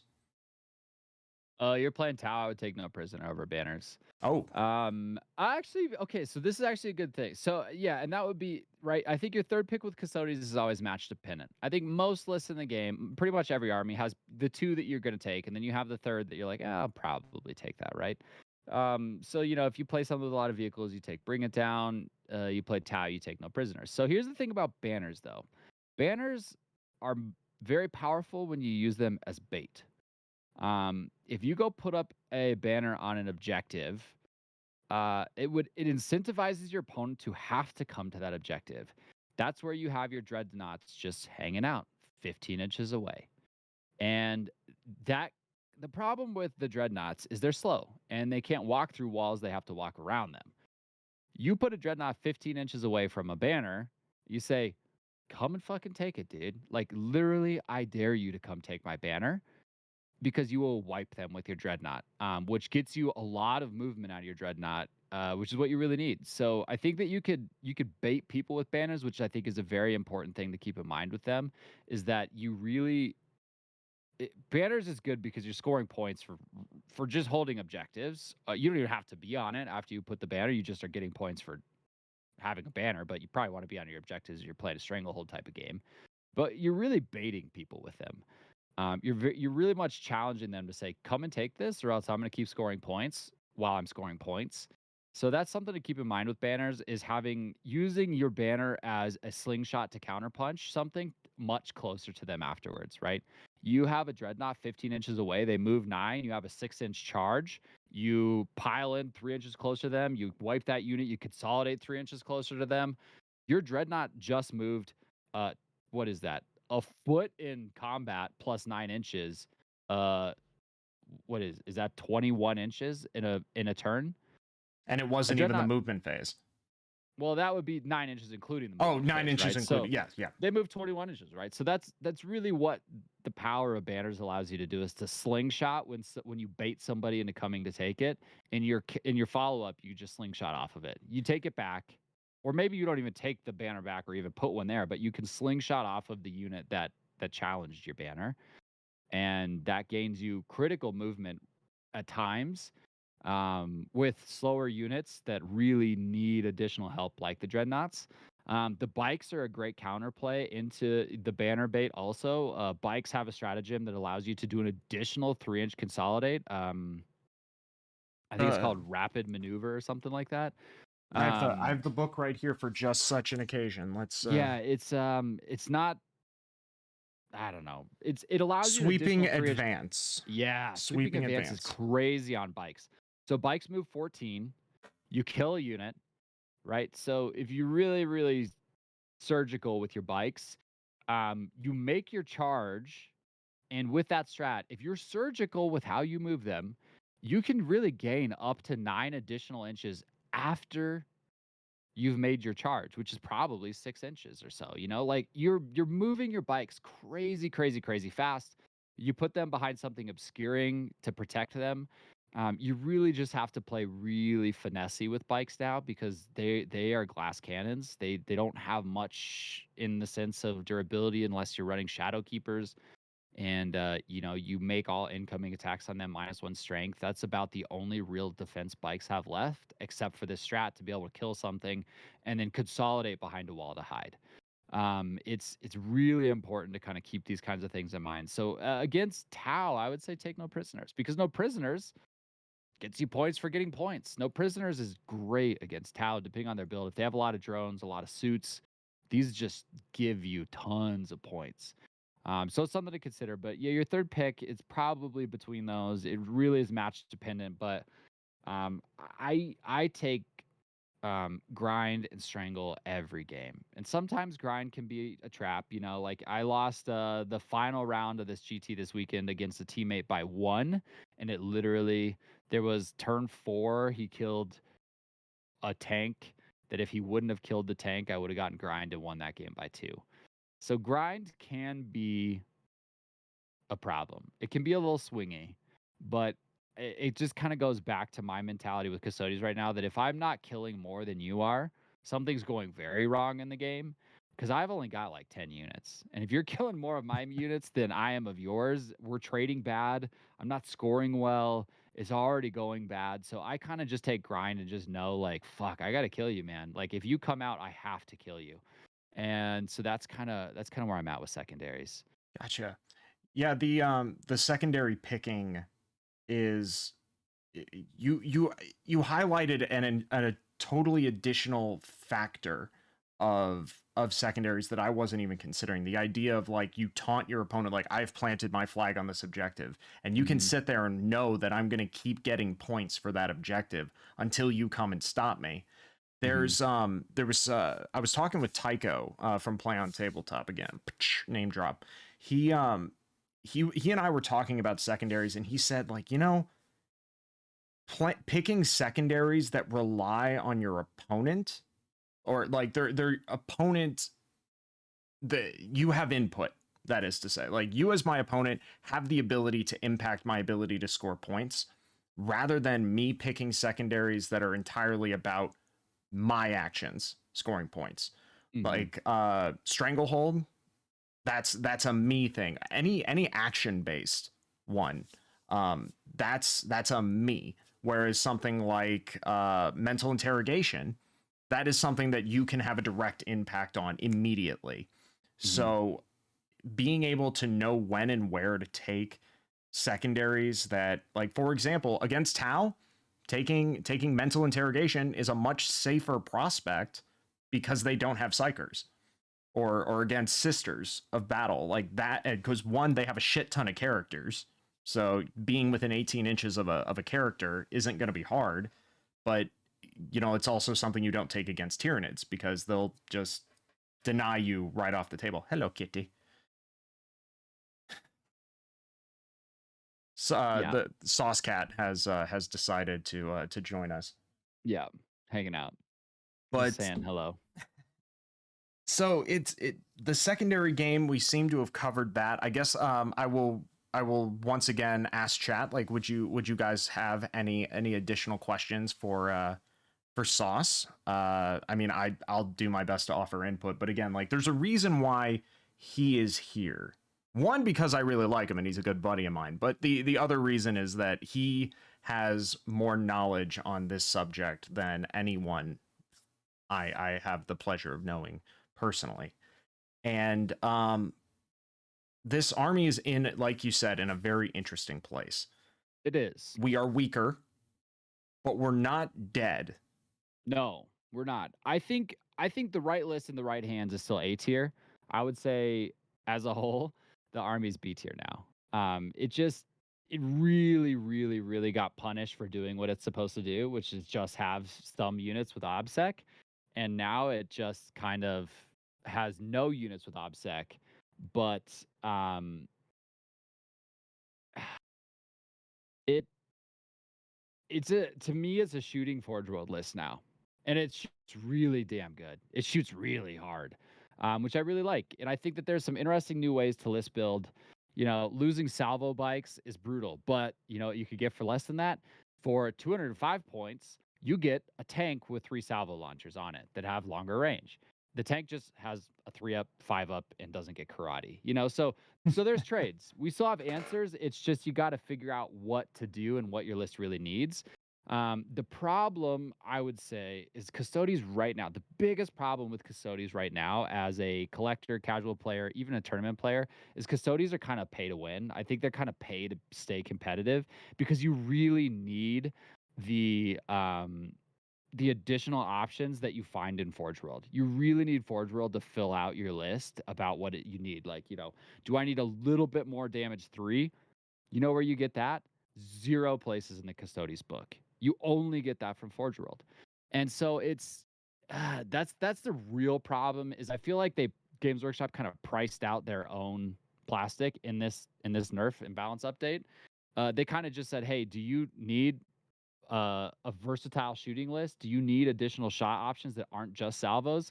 Well, guess what you have to buy now? Tanks. And guess what else you have to buy? Dreads. And guess what else you need? Sagittarum." And so that, to me, I think, is the toughest part about Custodes is they're kind of paywalled right now. They really are. And there's not a lot you could do about it except for just buy it and pray that you get some good matchups at these tournament tables. Go get some of But that gray cast.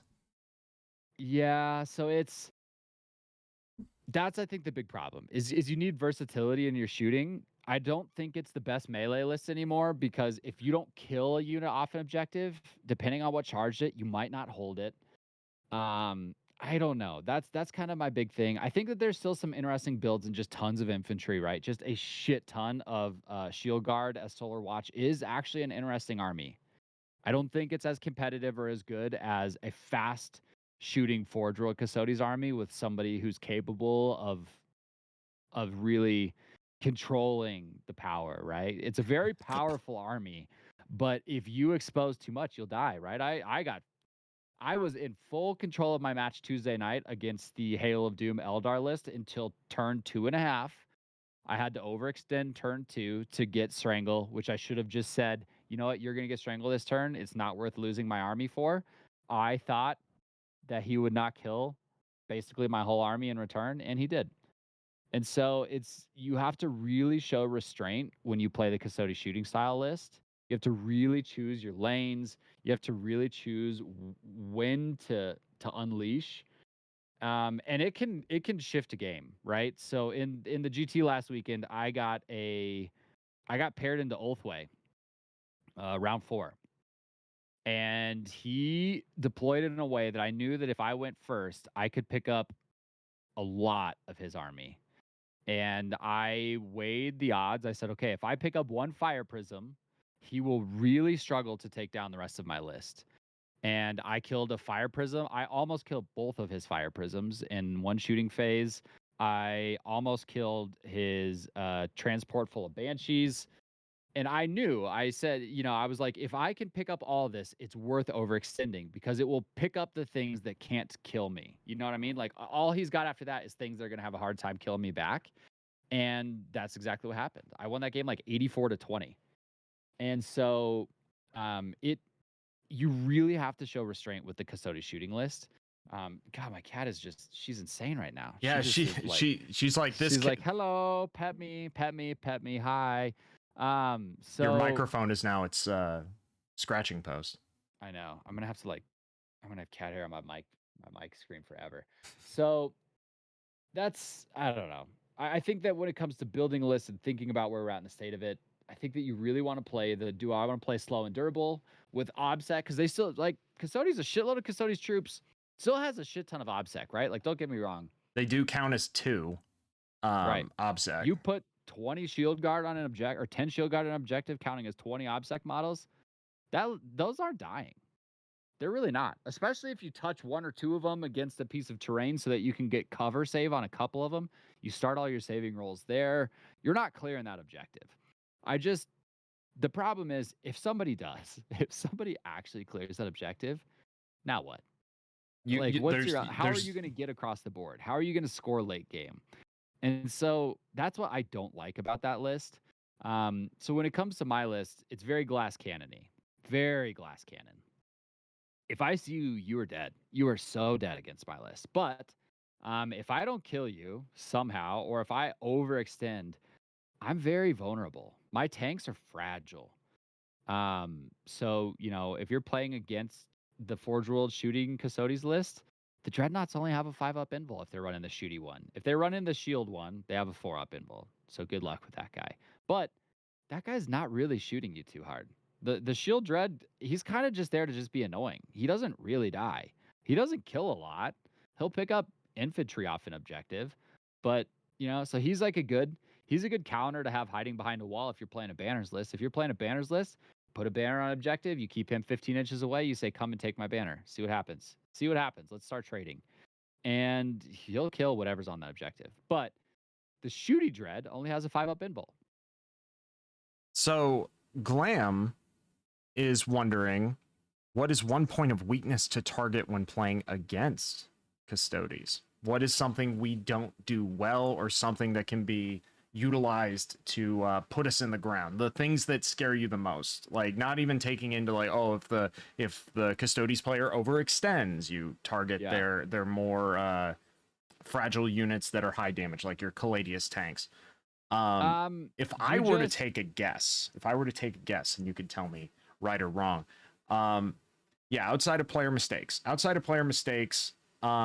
Custodes, especially right now, are not as durable as even most Space Marines or like Death Guard or Thousand Suns. So I think taking advantage of that, like you talk about Mega AP, I think anything that is AP2 is your best friend right now against Custodes. AP2 sucks against everything else now. AP2 is good against Custodes because that puts you on the 4-up invul, which again, like Sauce has said multiple times, you can only roll a 50-50 odd in your favor so many times. You will fail on enough 4-ups. So unless I'm actively using like a Magnifica banner while in cover and all this other, like a lot of additional ands, 2 AP is going to be more than enough to put me on my invul save, and then it's just a waiting game as far as numbers are concerned. Going Mega AP is a great way to like render all of that extra stuff that I'm doing pointless. AP4 with Meltas is always a good thing, but targeting that into like say a troop is not great, but into a Dreadnought, that's very nice. Just making sure you're getting them on that invul save, but mass AP 2 and 3 is probably the way I would go. But that said, sheer weight of dice will do anybody in. So if you're like, okay, time to go like a guard conscripts list and you have 200 bodies on the table, doesn't matter if they're AP 0, you'll get through. You'll kill a bunch of shit just by weight of dice. So yeah, that's what I'd say. AP2 is your friend. The thing, that's what I would say too. Like just make them roll saves; they'll die. A heavy AP elite style shooting is very swingy against Custodes. Last week I played a match against the new Nids book. He had the Shard Gullet, which if you don't know what the Shard Gullet is, you put it on your Flying Hive Tyrant, and that guy is a fucking dick afterwards. So what it is I think it's heavy 3, assault 3, whatever. 3 shots, strength 12, AP -5, flat 5. That is pretty much a nightmare for bikes. Every failed save is a dead bike. It's very rare to find 5 damage guns in the game. It might be the only 5 damage gun in the game, I feel like. Anything that can one-shot a Custodes bike on a failed save is awesome. The problem is that's elite style of shooting. So what happened was he shot his Shard Gullet into my bikes. He wounded me with 2, and I made 2 invulnerable saves, so he didn't kill a single bike. Then what those bikes did was fly behind a wall and just start killing all of his infantry with obsec, so that he basically had nothing to score in the late game, and I beat the living shit out of this guy. And it came down to those bikes making those invuls pretty much was the game. He had to really overextend throughout the rest of the game to deal with this unit of bikes that was really just killing all the scoring units for the rest of the game, which was a big problem for him. So, elite style anti-tank shooting is really not that good into Custodes, or it's very good. It just depends, right? If I make my invuls It's like you're gonna have a bad time. But if you make me roll 40 saves at my invul, I'm gonna have a bad time. And that's how you beat Custodes. Just make them roll dice. Even if you make them roll threes, even if you make them roll twos, they're gonna have a bad time, right? Like guard, I really need to get in a match against the new guard rules because I feel like guard just making Custodes roll twos in the volume that they can could potentially even be a problem because it's just there's even so many twos you can roll, right? So And it's not even like a matter of, especially with guards specifically, the fact that now they get all of those upgrades on their guard squads for free. That's plasma guns for free. That's mhm. melta guns for free. That's comm units so that they can get the orders and stuff to shoot better from any distance for free. It's Mhm. guard, I think, are a quarter step away from being very fucking scary. Um, Yeah, I mean, they got shit on last weekend hard, actually. I don't know how, but somehow their win rate went down with the mandates. well, probably because like it's the same reason that you're like, oh, like wow, look at the terrible showing for. I'm trying to think about, like, I mean, AdMech might be a bad example because people still routinely play it, but let's just say no one plays AdMech right now. Oh, AdMech had a terrible showing at the most recent GT. Oh yeah, because it's one guy, and he got bad matchups and he went 0-3 or 0-5. So, or 1-4. It's I hope that my assumptions concern. Oh, by the way, I was right. Death Guard won a tournament Good. like 2 weeks after our discussion. So while it's not every tournament, I'm still glad to say that I at least called it that Death Guard Terminators were going to walk all over at least. Well, I said all the tournaments. I will admit that, but I Yeah, I was it right. was, I think it was like, yes. Yeah, it did happen. So yeah, that's how you beat them. I mean, just make them roll dice. If they are running the Glass Cannon Forge World list, just know most of that list has a 5-up invul, which isn't great. So make them roll fives. They're even more fragile. So just, I would say pick apart their plan. They're probably going to try and strangle you. They're probably going to try and grind you. And just know, see, the thing about grind, you don't you don't have to score more than me. You just have to score as many as me to stop me from scoring it. So just kill two Custodes units a turn, and you're going to beat Custodes if they take grind. You know, like it's just know the list you're playing against. The weakness of Forge World is it's a 5-up invul. The strength of Forge World is it will kill you if it sees you, and just figure out how to play that. You know, keep stuff behind walls until you know, like, okay, I'm going to expose this unit and try and trade into their tank. If I don't kill that tank, I'm okay losing this unit in exchange for weakening it. If you don't kill the tank, I can make it shoot it as full health. So it's a tough trade, but yeah, that's how you do it.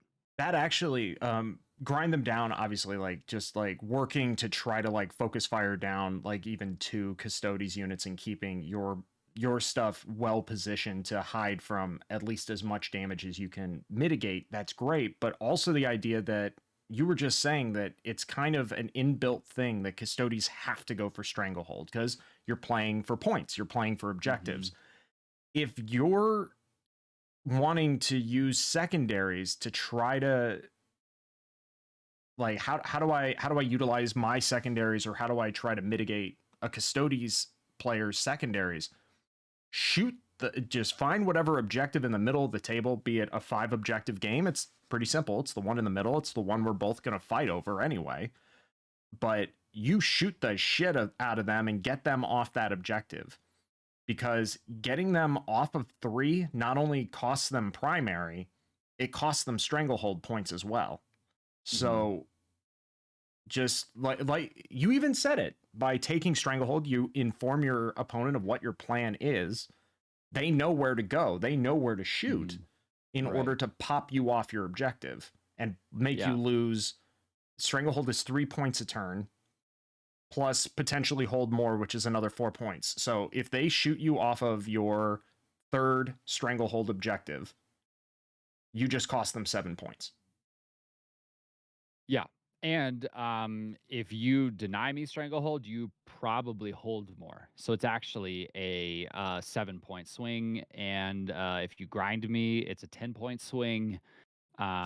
It's denying Custodes secondaries is really strong because you're also denying them primary because that's kind of a built-in plan. Like we take secondaries based on the primary, and the whole plan is to hold objectives and kill you off stuff and get points along the way and try to like we could pretty much no brainer beat you on primary before the balanced data slate. Now it's a little trickier, but that's now you just really have to focus on beating them on primary and taking secondaries that help you get points while you get points. And if you allow them to do that, they will beat you. But if you can figure out little flaws or movement errors, or hey, they've only got one unit over here on this flank. I've already killed their fast units. So if I kill this unit on this flank, yes, they hold the center, but how the fuck are they going to get over to that flank? That's very crippling to Custodes. So that's why I've got so much speed, even at the cost of glass cannon built into my list now, because I need to be able to say, shit, I got to go to this objective because now they're there.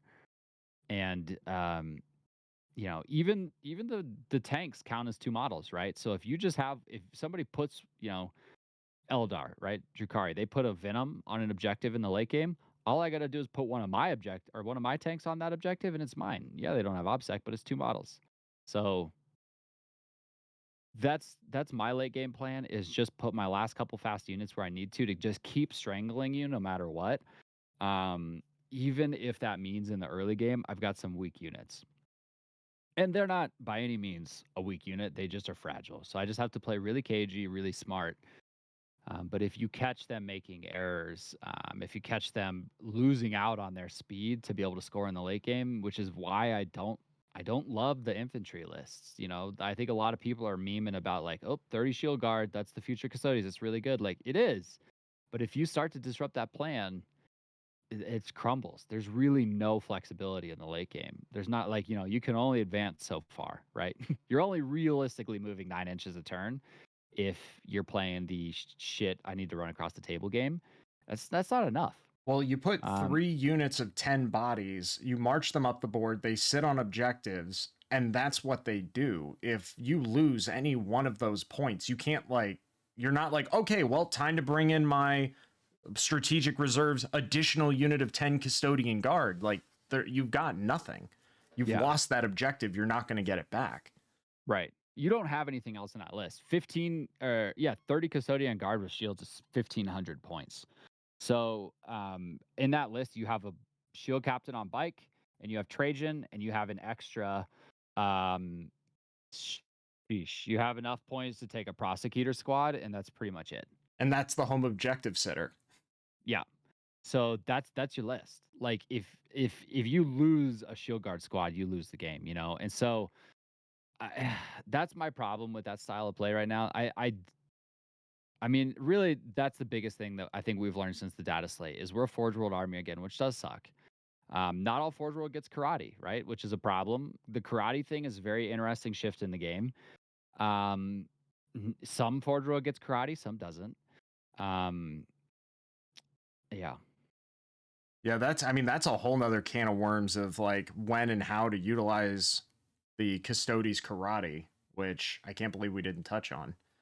Yeah, karate. I mean, I could touch on it real quick. Karate used to be almost just take whatever you feel like. It doesn't matter because for one CP, you could just put the karate that you needed on the one unit that needed it. You really only have like one or two units max a turn that really need that buff. Like for whatever reason, like turn one, you really need this unit to be able to advance and put up a banner, for example, Mhm. right? Like, or you really need this unit to roll 2d6. It has to get this advance to control this objective.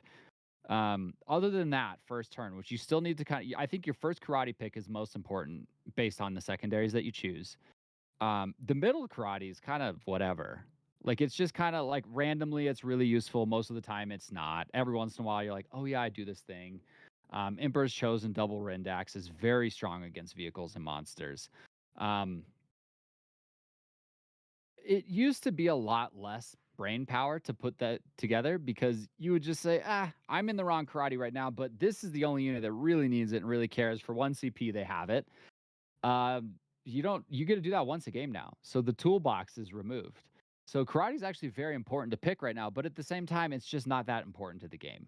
I think your turn one karate pick should be completely based around what you need to do turn one to set yourself up. So if you're playing banners, take the advanced one. If you just need to hold objectives for strangle, take the other advanced one.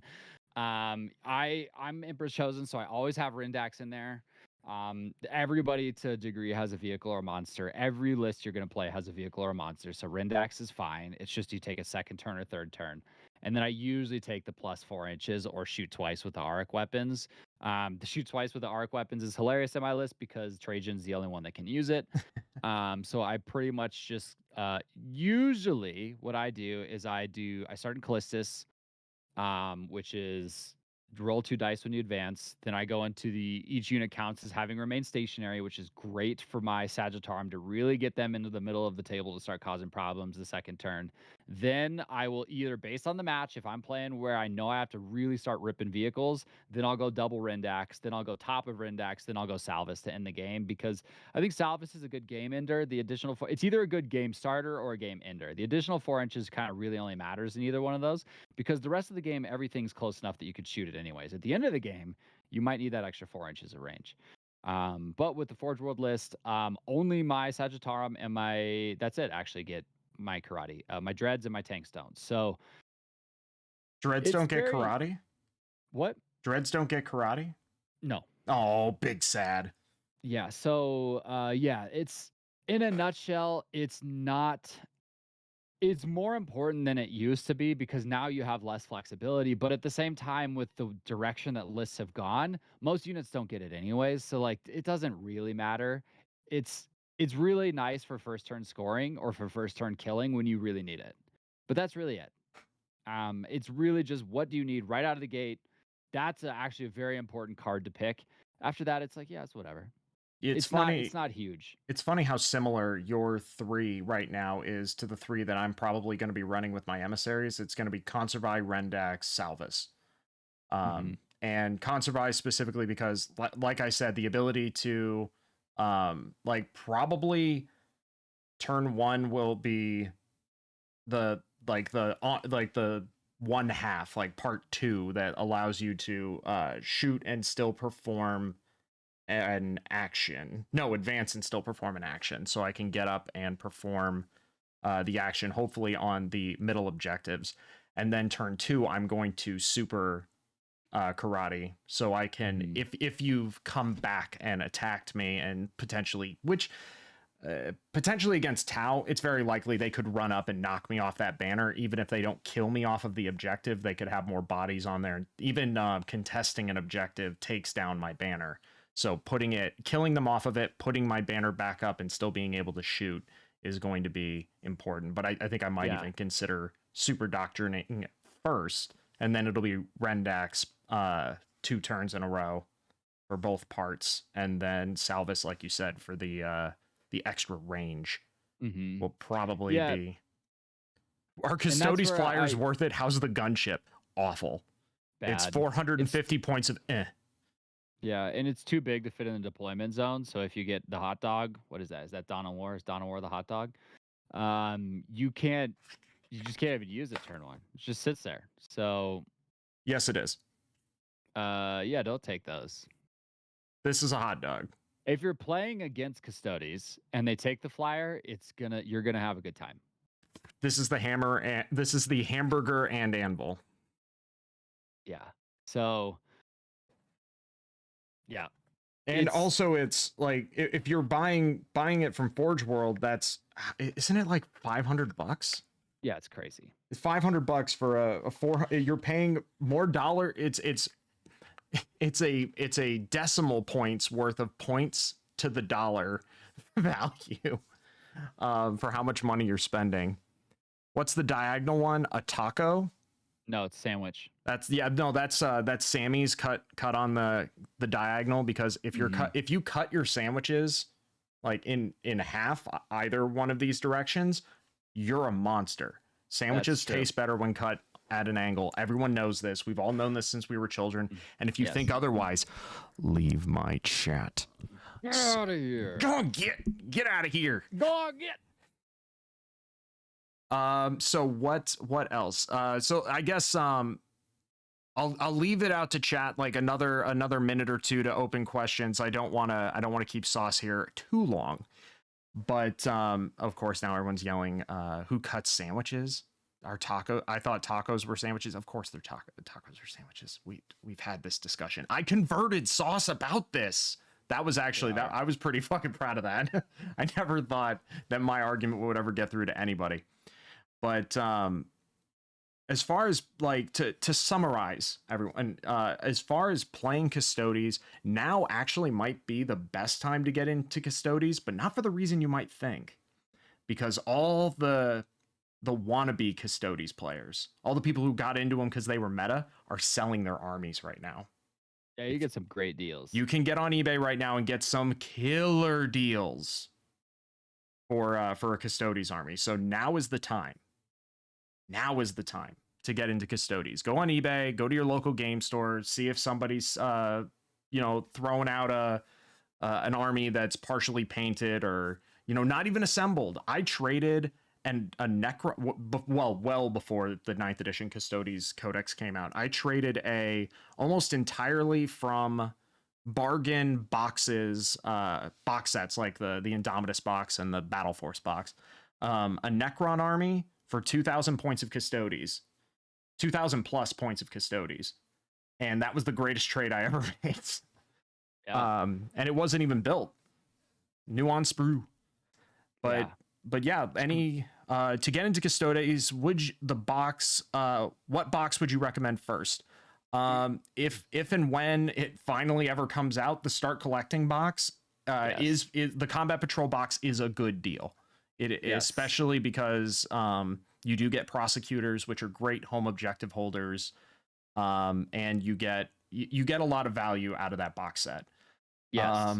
Every unit in that box you still play. I don't care what the internet says. You still run 3 bikes. You don't run 9. There's a strong argument for 6, but my sweet spot is 3 bikes. So that Start Collecting box, every single one of those units you put in your list. That's it. You put those in. You take guard, you take shield guard because you own them, right? So you take shield guard. They're great. You take prosecutors. They either cause a giant headache for your opponent or they're a cheap home field objective holder. You take bikes because they're still freaking legit. Bikes are still good. You just got to play different with them. Absolutely love my bikes. I would not build a Custodes list without any of those units. I use Sagittarium instead of guard, but effectively they do the same thing. Well, not really, actually. They do very different things. But yes, that is the box that you start with. From there, if you don't want to go the Forge World direction, you just buy more Custodian Guard. Custodian Guard. What about Contemptors?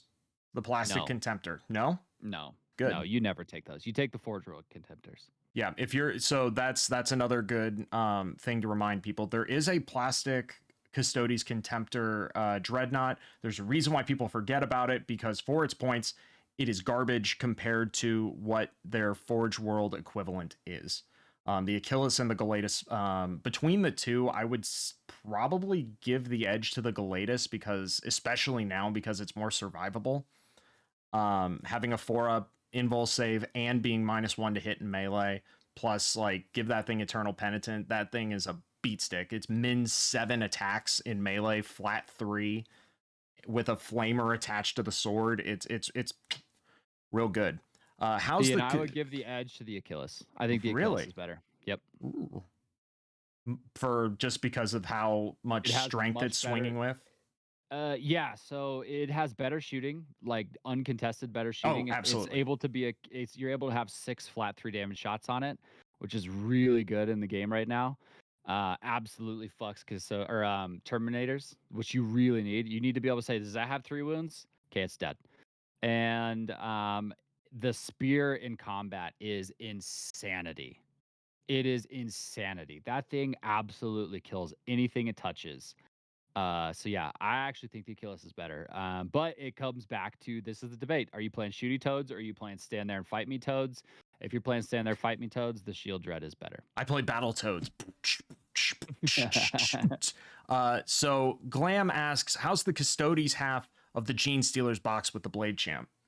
Bad. I think that as like, especially if you're just picking up the half, like if you got a sweet deal for it on eBay or something like that, it's more Custodes. Why not? But the Terminators having lost a lot of their effectiveness, it does hurt a little bit.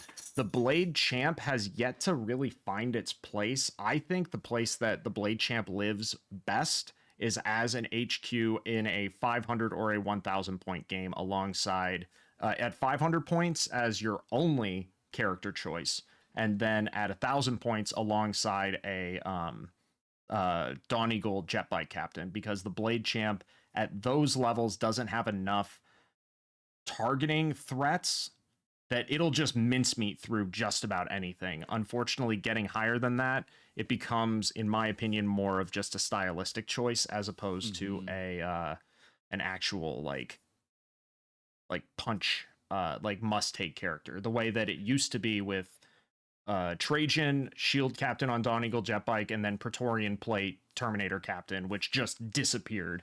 Like, you just don't take that anymore. See, some people are still like hell bent on the Praetorian plate, like Matt Laura specifically is. He's the Praetorian plate does something that if you're running a slow shield guard type of list, the Praetorian plate is actually a very potentially important thing to consider because he can just zip zap across the board. If you have the half of the what is it? What's the Shadow Throne, whatever it is, you build one of them as a banner guy. If you have an extra 10 points in your list with literally nothing to do, you put your banner boy in Terminator armor. And then you have one of them as a shield captain and Terminator armor slash just a Terminator when you need it. You have the other as a Terminator when you need it. You're not running a 3-man Terminator squad anymore, so it shouldn't be a feel bad to use one of yours to build a banner. At the most, I can't imagine running a single Alaris Terminator on the table right now for the same points you'd take a unit of prosecutors who have OBSEC. I I just the box is not great. It's not bad. If you have it, great, use it. It's awesome. But if you're deciding between Shadow Throne and the Combat Patrol, the extra few bucks for the Combat Patrol is going to go much farther. Yes, agreed. And the funny thing is that the Shadow Throne box, like, everyone went, ooh, wait a minute, because for both sides of the game, or for like the Custody side and the Gene Stealer cult side, you're like, hooray! Wait a minute, like the stuff for the Gene Stealer cult side only is appealing, really, in its entirety, for someone who has never played Gene Stealer Cult before, because if you're a Gene Stealer Cult player, the very first thing you buy is the Brood Coven box, which is those three characters: the Magus, the Primus, and the Brood Lord, the Patriarch, excuse me, which came in that box set. So you're like, okay, well, what do I do with two of these things? No list runs. You can't take two Primuses. You cannot take two Maguses, and only under specific circumstances can you take two Patriarchs. So I'm new, so I didn't have any of those before, and it's good to have. And that then it's perfect. Yeah, then it worked out for you. Which again, like being a new player, that's exactly. Tell Sauce I love him. Rhino, Roxy loves you. Hi, Roxy. So, but yeah, it's yeah, whoa, you're exactly the kind of person that the Shadow Throne box was meant for. Someone who's like, Gene Stealer cults. All right, yeah, let's go, and it's perfect for you. Whereas someone like me, who when that came out, I had just finished a Gene Stealer cult army, and I was like, well, shit. Actually, no, I just bought the Brood Coven box like the week before they announced it. That was the issue. My question would be, what's next to get for GSC? Start trolling through eBay and trying to find as many acolyte hybrids as you can. Acolyte hybrids are good. Neophyte hybrids are always a great take, especially now. I'm not as familiar with Gene Stealer cult metas. I know they're sitting at about a 35-40% win rate. They're not terrible, but they're also not the game changer that a lot of people anticipated, myself included, that they would be. I thought once people figured out how to utilize all the shit that's in that book, I thought Gene Stealer cults would be running tables again and be the big boogeyman, and I was very wrong. That said, it's still a solid army. I actually had the Gene Stealer cult. Sauce, you knew about this. I had a Gene Stealer cult army. I donated it. It's now on its way to Oregon. It is going to be a raffle prize for the Nova charity raffles. So if you guys want to like donate $8 to a great charity and get a ticket to potentially win an over 2,000 point Gene Stealer cult army, now's your chance. Whoop, whoop, whoop, whoop, whoop, whoop, whoop, whoop. Hype, hype, hype, hype, hype. Yep, because I was like, I'm never going to play this, and no one wants to buy it, so may as well go to charity. Yep. If Sauce can see this, I might be moving to Door County this year. See you at the Red Putter. Oh yeah, that's where the pros play. At the Red Putter? Yep. The Red Putter sounds like a fictional, like if there was a fictional English pub in America that someone's like, oh, like let's go to this like every stereotype English pub we could possibly think of, but it's in America, so we're doing it wrong. I'd call it the Red Putter. Oh.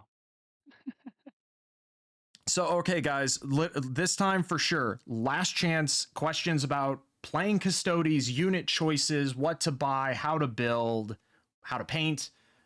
You guys have, I'm seeing 9:11 on my clock right now.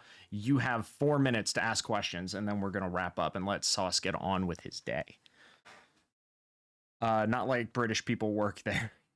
Like no British people. Absolutely, yeah, that's exactly. You know what? Even worse, you got American people doing really shitty British accents at the Red Putter pub, and I mean it's like downright insulting.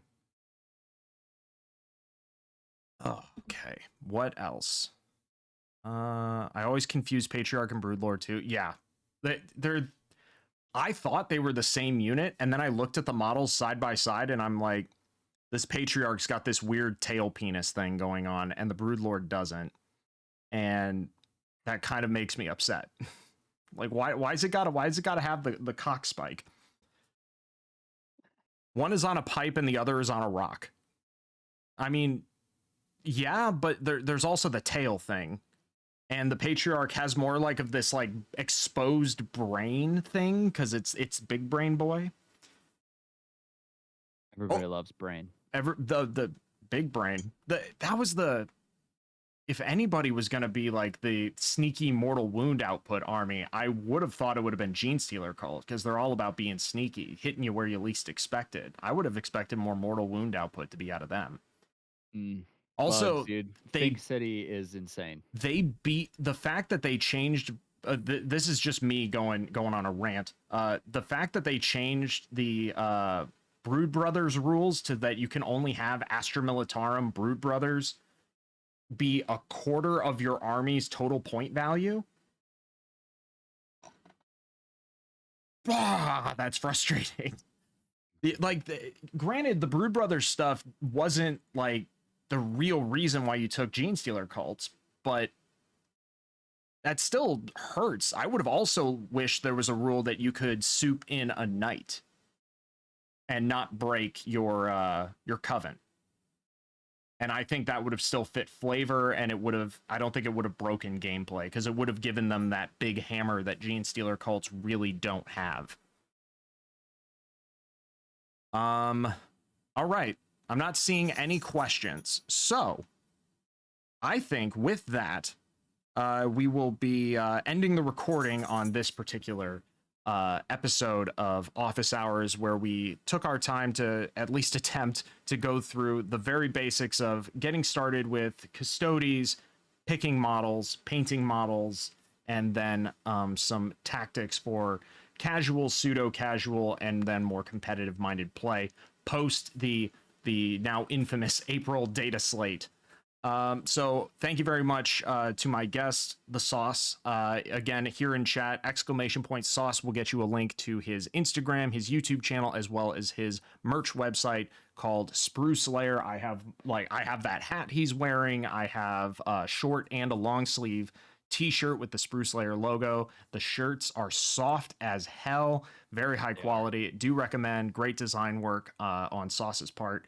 and highly recommend it because you get to support our boy, which is True that. True that. True that. Yo, thanks for having me. It's always fun talking about the toads. Toads forever. The next time we'll probably talk about souping toads because that's the future. Soup toads in the future coming in hot. soup toads. Toad soup. It's coming in. All right. Well, next time we'll be potentially discussing soup toads. So thank you, everybody. I'm going to be ending the recording now. Thank you very much to our special guest, the sauce. See you next time. Bye. Take care. Bye, chat.